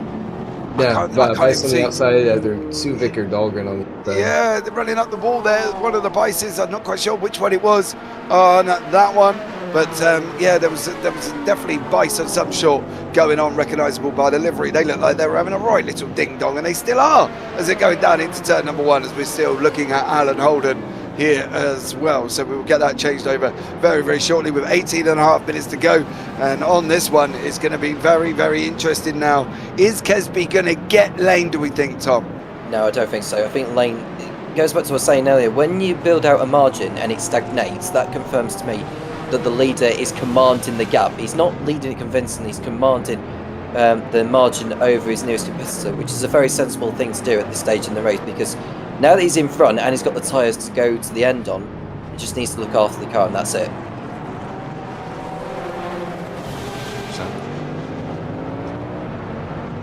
I think we lost James again. Well, we were looking at... No, I'm back. I'm still here. Do you know what I've done, don't you? I'm on push to talk and I forgot to push the button. So there we go. So Alan Holden is underneath with the hypercars. No! Shwoola. This car's going for it there at the bottom of the hypercars once more. As we're going to jump forward onto the hypercars, I'm sure, to have a look and see what they're doing. As these guys are continuing, there they are, all three of them on the racetrack at this moment in time. Tom Lane out in front, Kesby tucked in second, Gutierrez in third, then Dahlgren, Suvic, Uyan and Sellers. I think that was Uyan and Sellers that we will get a brief look at, that were in their own little bit of a ding-dong. Stuart Barge leaving the GT3 AMS once more, as we've got a replay of this one. That is George Angelidis. He's going to get overtaken here. And that's going to be the rundown into turn number one, Tom. Just seen a pass on Angelidis. That has to be Goncalves, isn't it? That's just gone by. Yeah, that's the Valkyries. Yes, and he's able to stretch out the margins over 5 seconds. So Goncalves doing what Lane has been doing after he got by Kesby and build out a margin and building on from there. There is Lane just continuing to filter his way through the traffic as the time continues to sit down. There's another driver going into pit lane just behind him on the road. We'll find out exactly who that is. It is one of the hypercars that made his way into the pit lane. It's Michael Lock that's coming into the pits in the Ferrari 499P, which has clearly been the car of the race, safe to say, Ross. Yeah, 100%, Tom. That's the 499 definitely got a little bit of a bump that's it's certainly been able to exploit here. And on some of the other tracks we'll see through the season, it might not be quite as strong, where it's able to stretch its legs as much. Although it's still a very, very strong car, very proper race car, and we've seen it in real life. It's been quite good, and certainly the likes of Tom Lane and others have enjoyed it. Ben Kesby's had, that's a little bit sharp up the inside of barge, but yeah, he's got it. It's been a great car. Ben Kesby stuck with it year over year now, so I mean he's very used to it. Unfortunately, he hasn't been able to extend that knowledge into what he's got going on today, as Tom Lane is showing him up. I'm guessing probably on strategy, but also just pure driver pace. I mean, he's been able to really put that thing to the road. 15 minutes to go. I think tyres have got a lot to do with this. Kesby was struggling coming out of pit lane, struggling there on the track. Tom just roared past him. Has now run, as Bear has said in YouTube chat, by 6.9 seconds. I think some of these may have already been wrapped up with 15 minutes to go. Chen and Concalves 10 seconds apart. Kirby and Tammy 33 seconds apart. Holden's going to kick himself being 22 seconds back from there. I don't know if there's a pit stop coming from Tammy. Not that one. Then we've got Barge and Kruger as well. As we can see, Bradley Sellers taking that 6th place away from Uyan, and that is Troy Uyan, not John, as Troy there manages to hold on to that position, but Sellers pressurising him here, Ross, as well. Yeah, that's a bit more of what we were expecting, as I was talking before about Sellers being further back in the field. I mean, I would have said for sure he'd be in the top 5, but knowing that BMW is just a little bit slower on top end, I guess, that might make a little bit more sense. But he's putting some pressure on this junior Uyan at this point. We'll see if he's able to get him before the end, which I think he should based on his rate of closure so far. Oh, I'm sure he's going to love you calling him Junior Uyan. You've got to come up with something else. The junior Uyan, just generically saying, he's the son. The son of John. That would have sounded better, Ross Smith. Well, there you go. I saved it for you so you could sound like the proper commentator. I am. Did you not know that, dear sir? Jesus. Just push the top. Sure, go ahead. Yeah, I've pushed the button. Listen, I've got my finger on it now because I figured I'd need to. Coming into the last 13 minutes. Top quality as always here on the CMS or JPV YouTube channel, wherever you are. Don't forget to like, subscribe, turn on the bells. Cal's Energy YouTube chat. Cal, welcome in. Join us for the best part, mate. Right end the end. Sellers is going to sweep round the outside of Troy. Troy's got to try and use that back marker. Use the Mercedes. Nope, can't use the Mercedes. Troy now has lost that place to Bradley Sellers. Sellers into 6th. Troy goes down into 7th. Chenica Galvez, that's come down by 7.7 seconds there. Yeah. That's quite interesting. 1:37.271 for Chen. Concalves a 34.859. Wow. Jerry Chen did not use traffic well on that lap alone. We'll keep an eye and see, but you just see Concalves in the background behind JT Tammy coming out of the bus stop. That's what I love about the Lexus. It's got such a recognisable livery. I know who it is straight away because there's only one of them. So JT there coming and with Concalves in behind and coming out of the bus stop. Karanakis retakes the lead in the AMS. Barger Kruger in pit lane with 12 minutes to go. Boys, no! You're not going to manage your pits with that situation. Now they are in pit lane. Don't worry, Goody Harris has not been in pit lane for 2 minutes, but we'll give the overlay a bit of a kick. Paul's got to run and stick another 25p in the meter for it to work. There you go. And now it comes back on once more. But Jerry Chen leading the way, but 7.5 seconds back is Vinicius Goncalves. So that's going to kick off here, Tom. I think, dude, to be honest with you, there's a couple of battles that could really get fired before right at the end.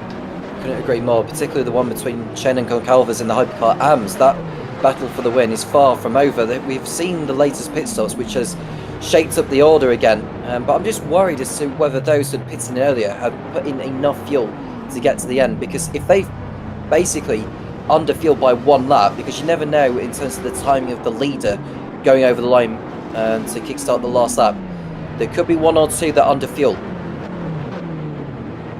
I agree, but surely I remember a great comment, actually, going back to an ISREC series I used to broadcast, and they were long races, 12, 6, 24 hours. The greatest comment that ever come back to me was, if you ever have to splash and dash towards the end of the race, you've done it wrong. And that has lived with me ever since, as Eric Monet is having a kick there with Chavot as they're running side by side in through turn 4. You ain't going to split in there, mate. Eric Monet has just used that back marker and stuck you on right in behind him. But that comment there, Russ, has always stuck with me when he turned around and said, if you ever need to splash and dash at the end, you've done it wrong because you haven't managed your fuel properly. Does it still count even in short, I'm not going to say shorter sprint races, but races of this kind of length as well? Well, yeah, if you're asking me, it can. I mean, certainly you don't want to have that transit, but I would say, depending on how you run your race, if you win, that advice doesn't really stand up. But if you lose, sure, yeah, obviously any pit time. What he means, I think what he's saying is, you don't want to be going into the pits with at least 10 minutes to go, right? You want to be there because the last thing you want, say for instance, Kataranakis now, right? He's in the GT3 AM, he's out in front by 23 seconds. If he's got a splash and dash now, he's lost that lead without a shadow of a doubt. And I think that advice is what that refers to, is you don't want to splash and dash to going in with the last 10 minutes, 12 minutes, 15 minutes, or even 5 minutes, whatever. Because like now, Kirby could lose his lead, Chen lose his lead, Lane could lose his lead if they've got to go and splash and dash. What I'm saying is that poor fuel management if they've got to go in with this late on? I mean, I guess anyone there could say yes. It's always tough to say. I mean, in some cases you might be running it so close where you're doing everything you can, you're running it in safety car, whatever the case may be, and you just find you can't make it. You've squeezed it all the way out, and then yeah, in that case you have to come in and it's kind of race over. But for some drivers, they might do maybe not a splash in the traditional sense, you just need to get one more lap, but maybe it's they've timed it out so that way it makes sense that they do a shorter fill at the end for whatever reason. So it depends on what your definition is there, but yeah, if it's just to finish the race for 1 lap, yeah, you've blown the opportunity. Well, there you go. As we look at Dan Kirby there, and the Daytona sign down in the bottom right hand corner, coming towards the end of this. I always run out of fuel, says Carl on YouTube, but you've done it wrong, mate. Just like I point out, I'm not going to flat out on that one. You clearly done it wrong, Carl. You need to go do some fuel management. Dan Kirby leading the way in that GT3 Pros, 35 seconds ahead of JT Tummy. I have the funny feeling there's a pit stop in there somewhere, because I don't think he's managed to get that from on track. I think there's a pit stop cycle that's gone in Dan Kirby's way. There you go, look. Goncalves, pit lane. Bice, pit lane. Both of them are going to lose the positions that they were in. Goncalves is no longer going to catch Chen. He's now behind Angelidis, and that was unnecessary. Fawler, DNF'd down on the bottom there. You just saw it at the same time. On that, we've got racing down in the bottom right-hand corner on that one. I'm sure we'll bring it up to the main screen in a moment, unless you've got multiple pairs of glasses. You're staring quite close on that one. If that is Dan Kirby going in pit lane, and that is going to be very, very close indeed on that one. But let's see how we get on. Dan Kirby in pit lane. In pit lane. I've just said we didn't want to be splashing dashing at the end. Where's that going to put JT Tammy? Where's that going to put Alan Holden? They're only 20 odd seconds back. 21s is closing down now once again. It's going to be 18, 17. Is Kirby managing to get a pit stop in and out before these guys get there? 12 seconds, he's still in pit lane. 11, he's still in pit lane. 10 and a half, 9 and a half, still coming down. 8, he's still in pit lane. 7, 6, 5. Can he go lower? 5.2, 4.5, 3.9. He's still in pit lane. 2.6. Can we go and see Kirby and Tammy? Please, thank you. As Kirby down in the bottom left-hand corner. I think he's going to lose the lead. I think he's going to lose it. Where is JT? He's already gone past him, JP. He's well and truly clear. JT's gone and gone past him. And that's exactly what we were talking about.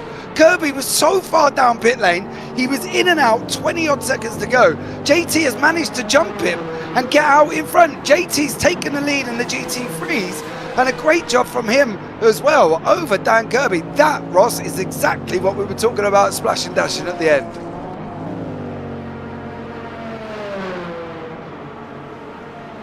Ross? Oh, we've lost Ross on that one. Tom? Kirby losing a lead.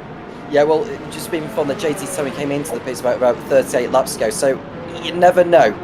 I don't think Kirby took on new tyres, did he? Because he was only in the box for like 10 seconds.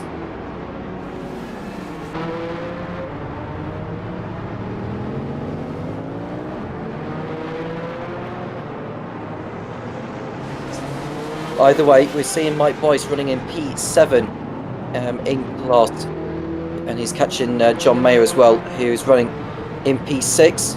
He's around about a couple of seconds to make up, although that little switch over at the horseshoe won't help his cause for Mike Boyce. And he's got not long left now, less than 6 minutes to go in the first race of the VWSC Modern Championship of 2026. And we've been treated to an absolute brilliant affair here at Daytona.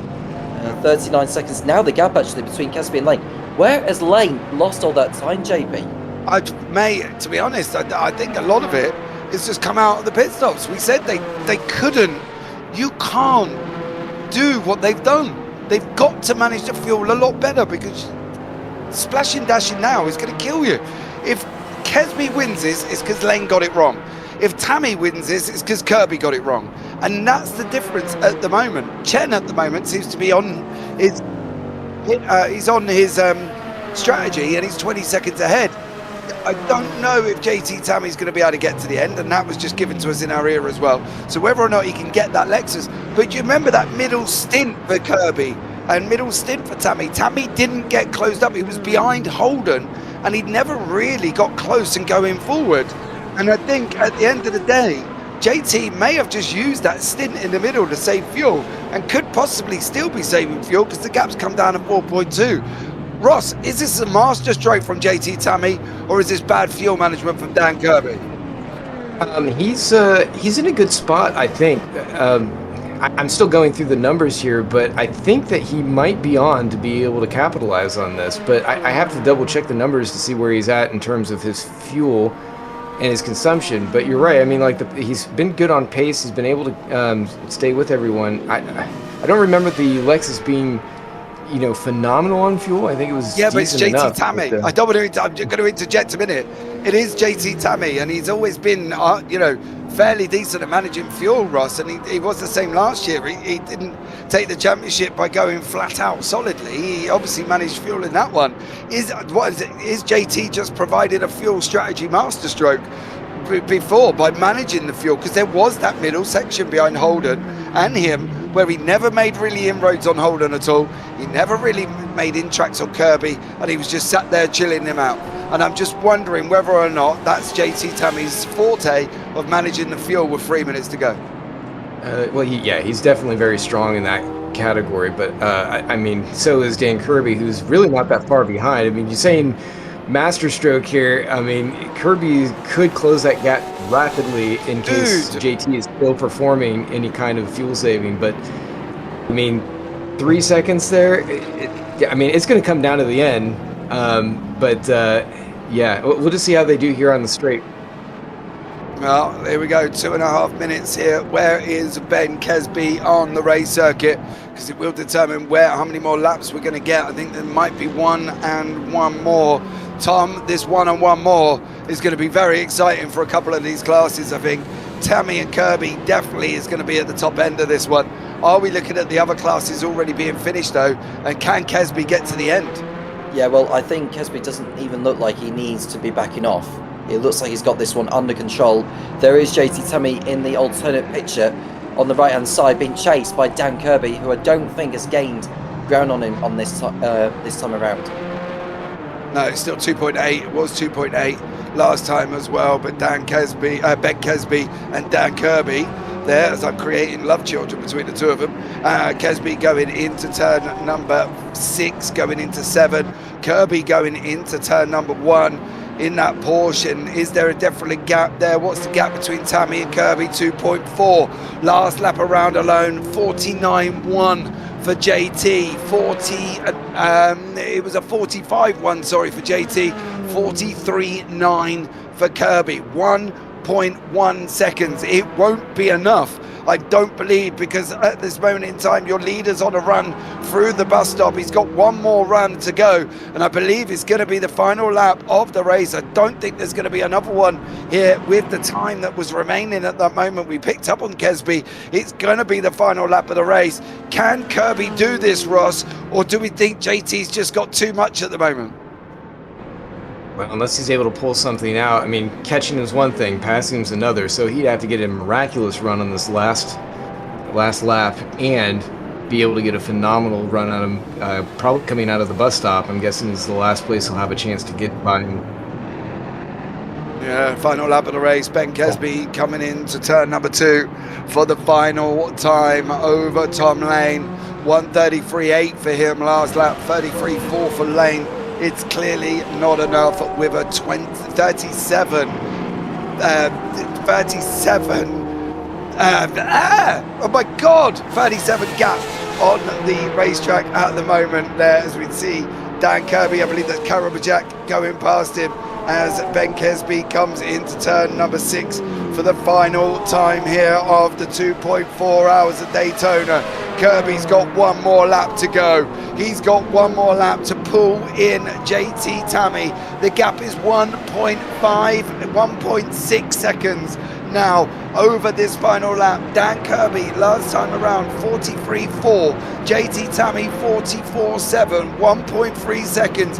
The gap is 1.3 seconds. This could be a run down to the line on these two, but in that top part of the corner of the racetrack and the screen at the moment, it is Ben Kesby. He's going to come over the line. He's going to take the victory at the 2.4 hours of Daytona. It's going to be a Kesby win. Tom Lane may look and see he missed out here. He gave the lead away. Kesby's over the line. He takes the victory in the Hypercar Pros. Jerry Chen's going to wrap it up in the Hypercar AMS, but this is the one. This is the battle there at the same time. It's Jerry Chen goes over the line, gets the win in the Hypercar AMS. JT Tammy and Kirby coming out of the bus stop, please, as they're going through. It's going to be whether or not Kirby's going to be able to get hold of him. Here, once again, there they are at the bottom of your screen. You just see them there. There's JT Tammy. He's out in front currently at this moment in time. There's Dan Kirby. There's a couple of the hypercars. Are they going to get involved in this one? Can JT make this through without any problems?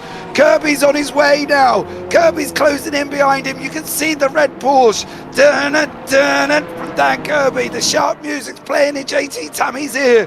He's going to pick up the draft of the Porsche in front. This may just save him. JT Tammy in that Lexus RCF, the first ever win we've seen over the last 2 seasons of the Lexus, is going to come over the line in the LMGT3 Pros. JT Tammy takes the win. Winner, winner, JT Tammy. Kadabradakis wraps up the AMS. Great job from him, but JT Tammy 0.3 seconds over the line, Tom. He did it at the end of that race. He did it on the final lap. Yeah, well, that draft, I think, pretty much saved him. I was worried as to whether he had enough fuel to actually get over the line on that straightaway, considering how much fuel had been consumed there. But he had enough. Well done to JT Tammy on picking up the class win to kickstart his campaign. Oh, Incredible. I needed a drink after that. Ross, that was amazing. Run down to the line from JT. Yeah, that was that's a great win, great strategy play by him on that part. I'm wondering if maybe Dan Kirby got caught in traffic or something was going on when he was coming through his pit stop, because he certainly had control over that race through that first half. I mean, it looked like a foregone conclusion if he kept things going that way, but clearly it went back towards JT Tam, and they gave us a great finish at the end.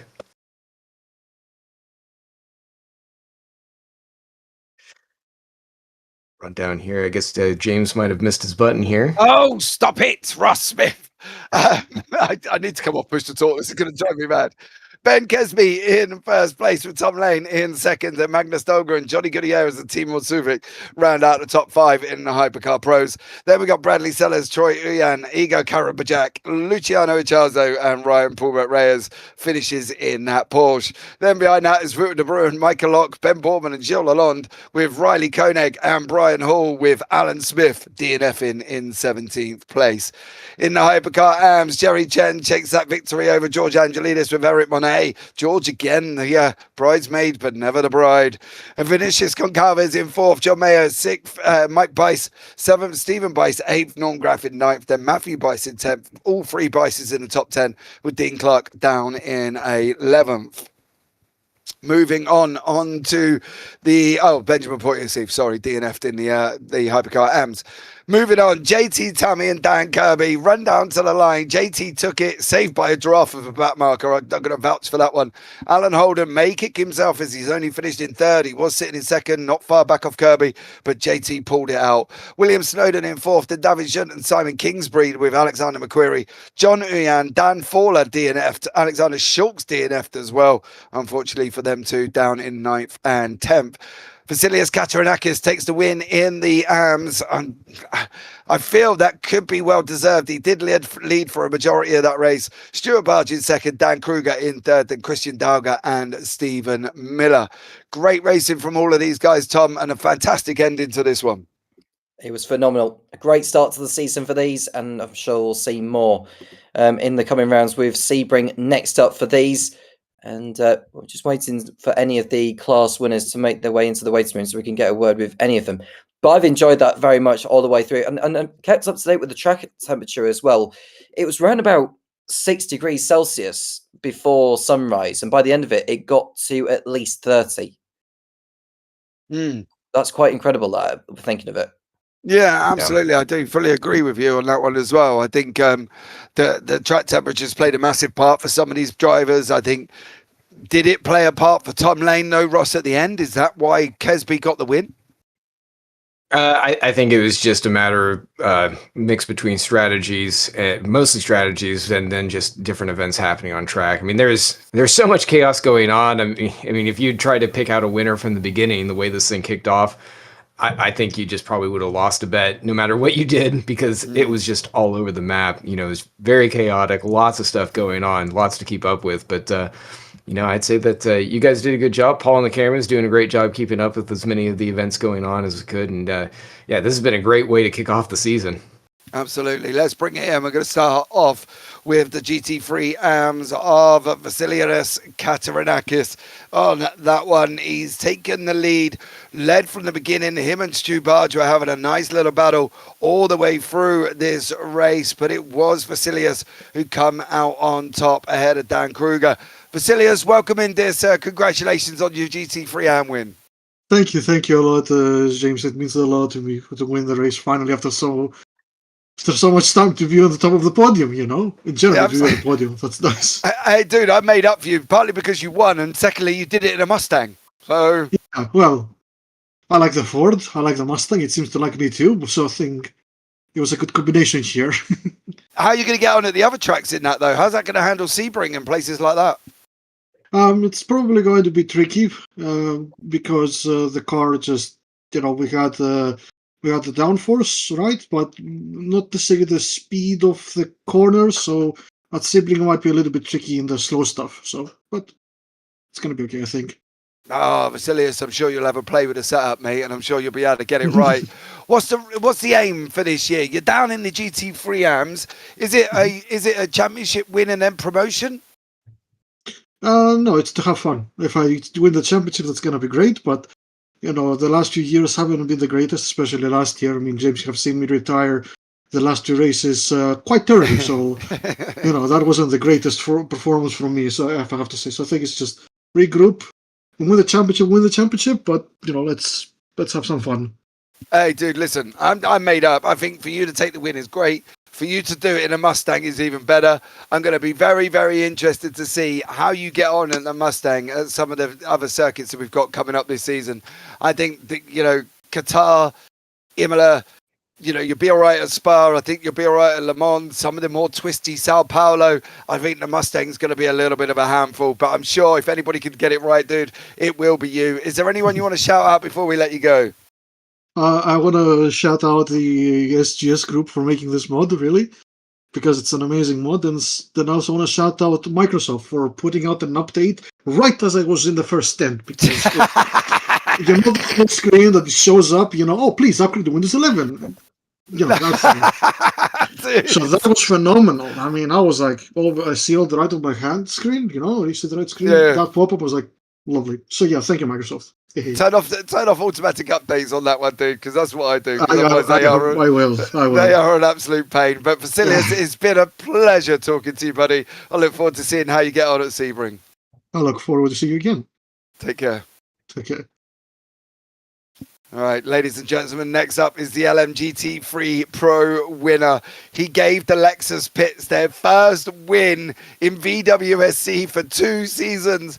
Did he pull out a master stroke with fuel? He took Dan Kirby. It was a run down to the line. I went absolutely bonkers up here in the booth. But JT Tammy takes the victory. JT, hey, buddy, welcome in. God, that was something. Dude, what was going on in there? You were behind him, then you caught him in the last pit stop cycle and took the victory. Yeah, I mean, it was... I knew he was going to have to at least take rear tires because the Porsche, I didn't have the pace, so I gambled on not taking tires and just really saving fuel. And so I was just trying my hardest to make sure the gap was really not under 40 seconds before he'd have to do his final stop because it's such a slow pit stop. Yep. And so I gambled. I was lifting like crazy. I was changing my fuel mapping about 10 times a lap. It was nuts. Oh, dude, I gotta be honest. That I literally was going bonkers up here, and I really thought he was going to get you on that run round out of the bus stop.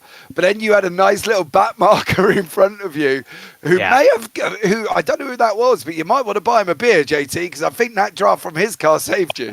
Yeah, Alex definitely helped. I wasn't sure if I was going to have to check up before the stop, and that would allow Kirby to catch up and get a run on me because he's faster in a straight line. But luckily, the Porsche in front of me took it quick enough where I could get close enough and just have that beautiful draft down that final back straight. Mate, I'm made up, dude. I thought it was absolutely amazing. The fact that you won, and the fact that you won in a Lexus. You know what I mean? So fair play. No, it's crazy. That I don't know how I got such a good qualifying lap, and I don't know how I managed that. Well, dude, listen, it was absolutely amazing. So well done on that one. Anyone you want to shout out, JT, before we let you go? Toyota/Lexus. No, but everyone at CMS, you guys making this such a great product that we get to perform for, and it's so much fun to participate in. So hats off to y'all. All right, man. Well, take care, JT, and I'll look forward to seeing how the Toyota Lexus gets on at Sebring. Yeah, thank you. Y'all have a good one. All right, next up in the Hypercar AMS was your winner, Jerry Chen. It looked a bit ropey halfway through the race as George was out in front, and well, it was Jerry who came away pushing George once more into that bridesmaid spot. Jerry Chen, congratulations, buddy. Thank you, James. It was very stressful. Just, I was fuel saving from lap 1. I turned it into a America's Cup yacht. Oh, nice. I'm from New Zealand. I figured I'll do some sailing today. I was sailing it into turn 1 and the bus stop. basically from lap 1 to try and save enough fuel. The first stint, I had a fun battle with Vinicius, and I was like, "Oh, this is so much fun," but I'm burning too much fuel doing it. So after a couple laps, I let him go. I was like, "Nope, I can't do this." So yeah, it was even though I was had a pretty decent gap, but after the second stop, I was still very stressful that last stint, just trying to save fuel. Dude, that was, listen, it was amazing to see some of what was going on throughout here, with Vasilius taking his first win in the AMS, JT winning in the Lexus, you taking the win in the Hypercar AMS as well, when it looked very highly unlikely, no offense, Jerry, that you would actually be able to manage to pull it off. But you did it, fella. Listen, going forward, where is Jerry Chen this season? Do we have you, all of you, in every part of you racing this season, or is we going to see little bits of you as the season goes on? No, I'm planning on doing all the races again. So are you planning on beating George once more? Oh, well, that's the plan. Okay, so on theoretically then, Jerry, if we're going on the fact that you plan on beating George, our next season then, if you take the championship and you don't, and George doesn't, are we going to see Jerry Chen in the pros? Probably not, based on pace. Oh, I mean, I can't match the pros on pace. I'm only winning AMs over George because of strategy and fuel saving. Because his car had like 5 extra kph going to turn 1. I know, but I still think it would be interesting to see how you get on in pros, Jerry. I've got to be honest, because you did a great job there, buddy. Listen, mate, anybody you want to shout out before we let you go? Yeah, my teammate Eric, he got 3rd, so great finish to start off the season for us. And thanks to you guys for doing the broadcast again. No worries there, buddy. Well, take care, Jerry, and I'll catch up with you soon. Thanks, guys. All right, next up, it was Ben Kesby taking the Hypercar Pros. Not only did he do it at Daytona for 2.4 hours, he did it in a Ferrari. Unlike the real F1 team, Ben got his strategy right for this race, comes out in front, takes the win, beats top lane. Shh, Ben, I didn't say anything. And comes over the line. Ben, well done, buddy. Congratulations. Yeah, thank you. Proving Ferrari can make good strategies. Yeah. Hope for the year coming. I don't know, mate. We'll see on race 1. It'll probably all go wrong straight at the beginning. Yeah. But listen, dude, you and Tom Lane, both of you had an absolute barnstorming battle all the way through. When Lane went ahead of you, we kind of thought it might have been on a tyre situation. Maybe Tom had better tyres and you didn't take tyres. But then, did you sit there and think, I've literally won the lottery, when Tom pulled in pit lane right at the end? Before that, to be honest. So after, I don't know whether you guys call it, but I spun myself out of P1. And then, when I was behind him, I was like, well, I'm definitely going full in on my fuel strategy. And when I saw him pit the first time on that stint length, I was like, oh, he's not stretching the fuel. And at that point, I was like, he's going to have to do 3 unless he saves an extra 2 laps at some point. So I kind of knew from that point, I just had to keep pace and I'd probably be good. Yeah. Mate, you're too smart. Too smart for me. I would have ran the car out and just gone, oh, I need fuel. Run it out and gone, oh, I need fuel. But what was it like? We've opened up the season, as we always do at Daytona, for 2.5 hours. You take the victory in the Hypercar Pros, but there's some great drivers in behind you, and I'm interested to know, how do you feel you're going to fare this season at places like Sebring, all the races that are coming up this season? We'll have to see how the Ferrari is. It was definitely, I think, the fastest car around this track. I imagine we might be getting some BOP stuff in the future, and it will suffer on the Fuji and Kota. I'm not looking forward to. So we'll see. It's a good way to start, though, considering I went completely dry last year, so it's nice to get one in early at least. Hey, listen, if this is anything to go by, mate, this race was an absolute banger, and I look forward to Sebring on the 14th of March. I think it's going to be absolutely amazing. But I'm just seeing how Ben sees his season going. That punishment on the car swap is a lot, for changing cars. Did you think coming out of Daytona, coming out of the race today, you're going to stick with the Ferrari for the season, or are you thinking, I might take it now?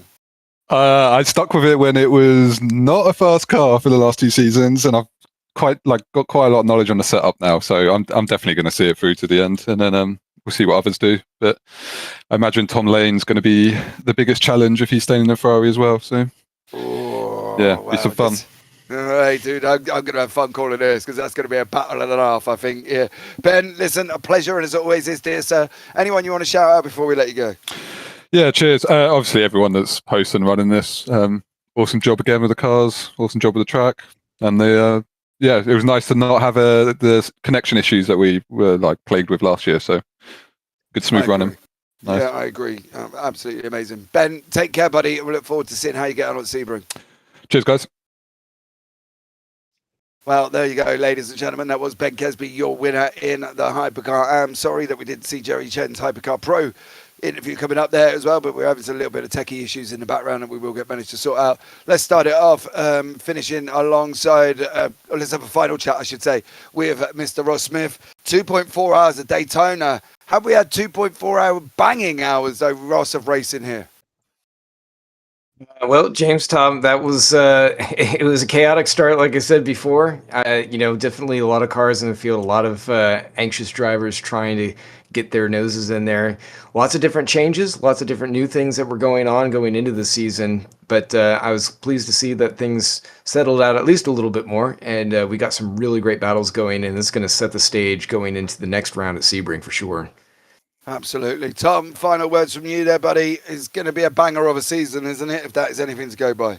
I'd be surprised if it wasn't. We've been treated to an absolute belter for the start of the new VWSC Modern Championship for 2026, and let's hope we see more of it in Sebring at another enduring circuit. But of course, there's many other tracks that we go to later in the year, including the likes of Qatar, Le Mans, the Glen, and all that. There's so much to look forward to, both from VWSC. Absolutely. Well, ladies and gentlemen, that's going to wrap it up for this Saturday night here as well. If you're in the UK, it's near enough 10 o'clock. Hope you got your pajamas on, you've had your midnight snack, and you're drinking your hot chocolate before you go yourself up to bed. If you're in America, it's probably around about 6 o'clock in the afternoon, so enjoy the evening. But if you can't be safe, be careful. I've been JP, I've been alongside Ross Smith, Tom Cairns, and as always, I've got Mr. Paul Glover in my ear here once more. So as always, take care, have a great week, and you never know, we might see you on the track sometime. Good night.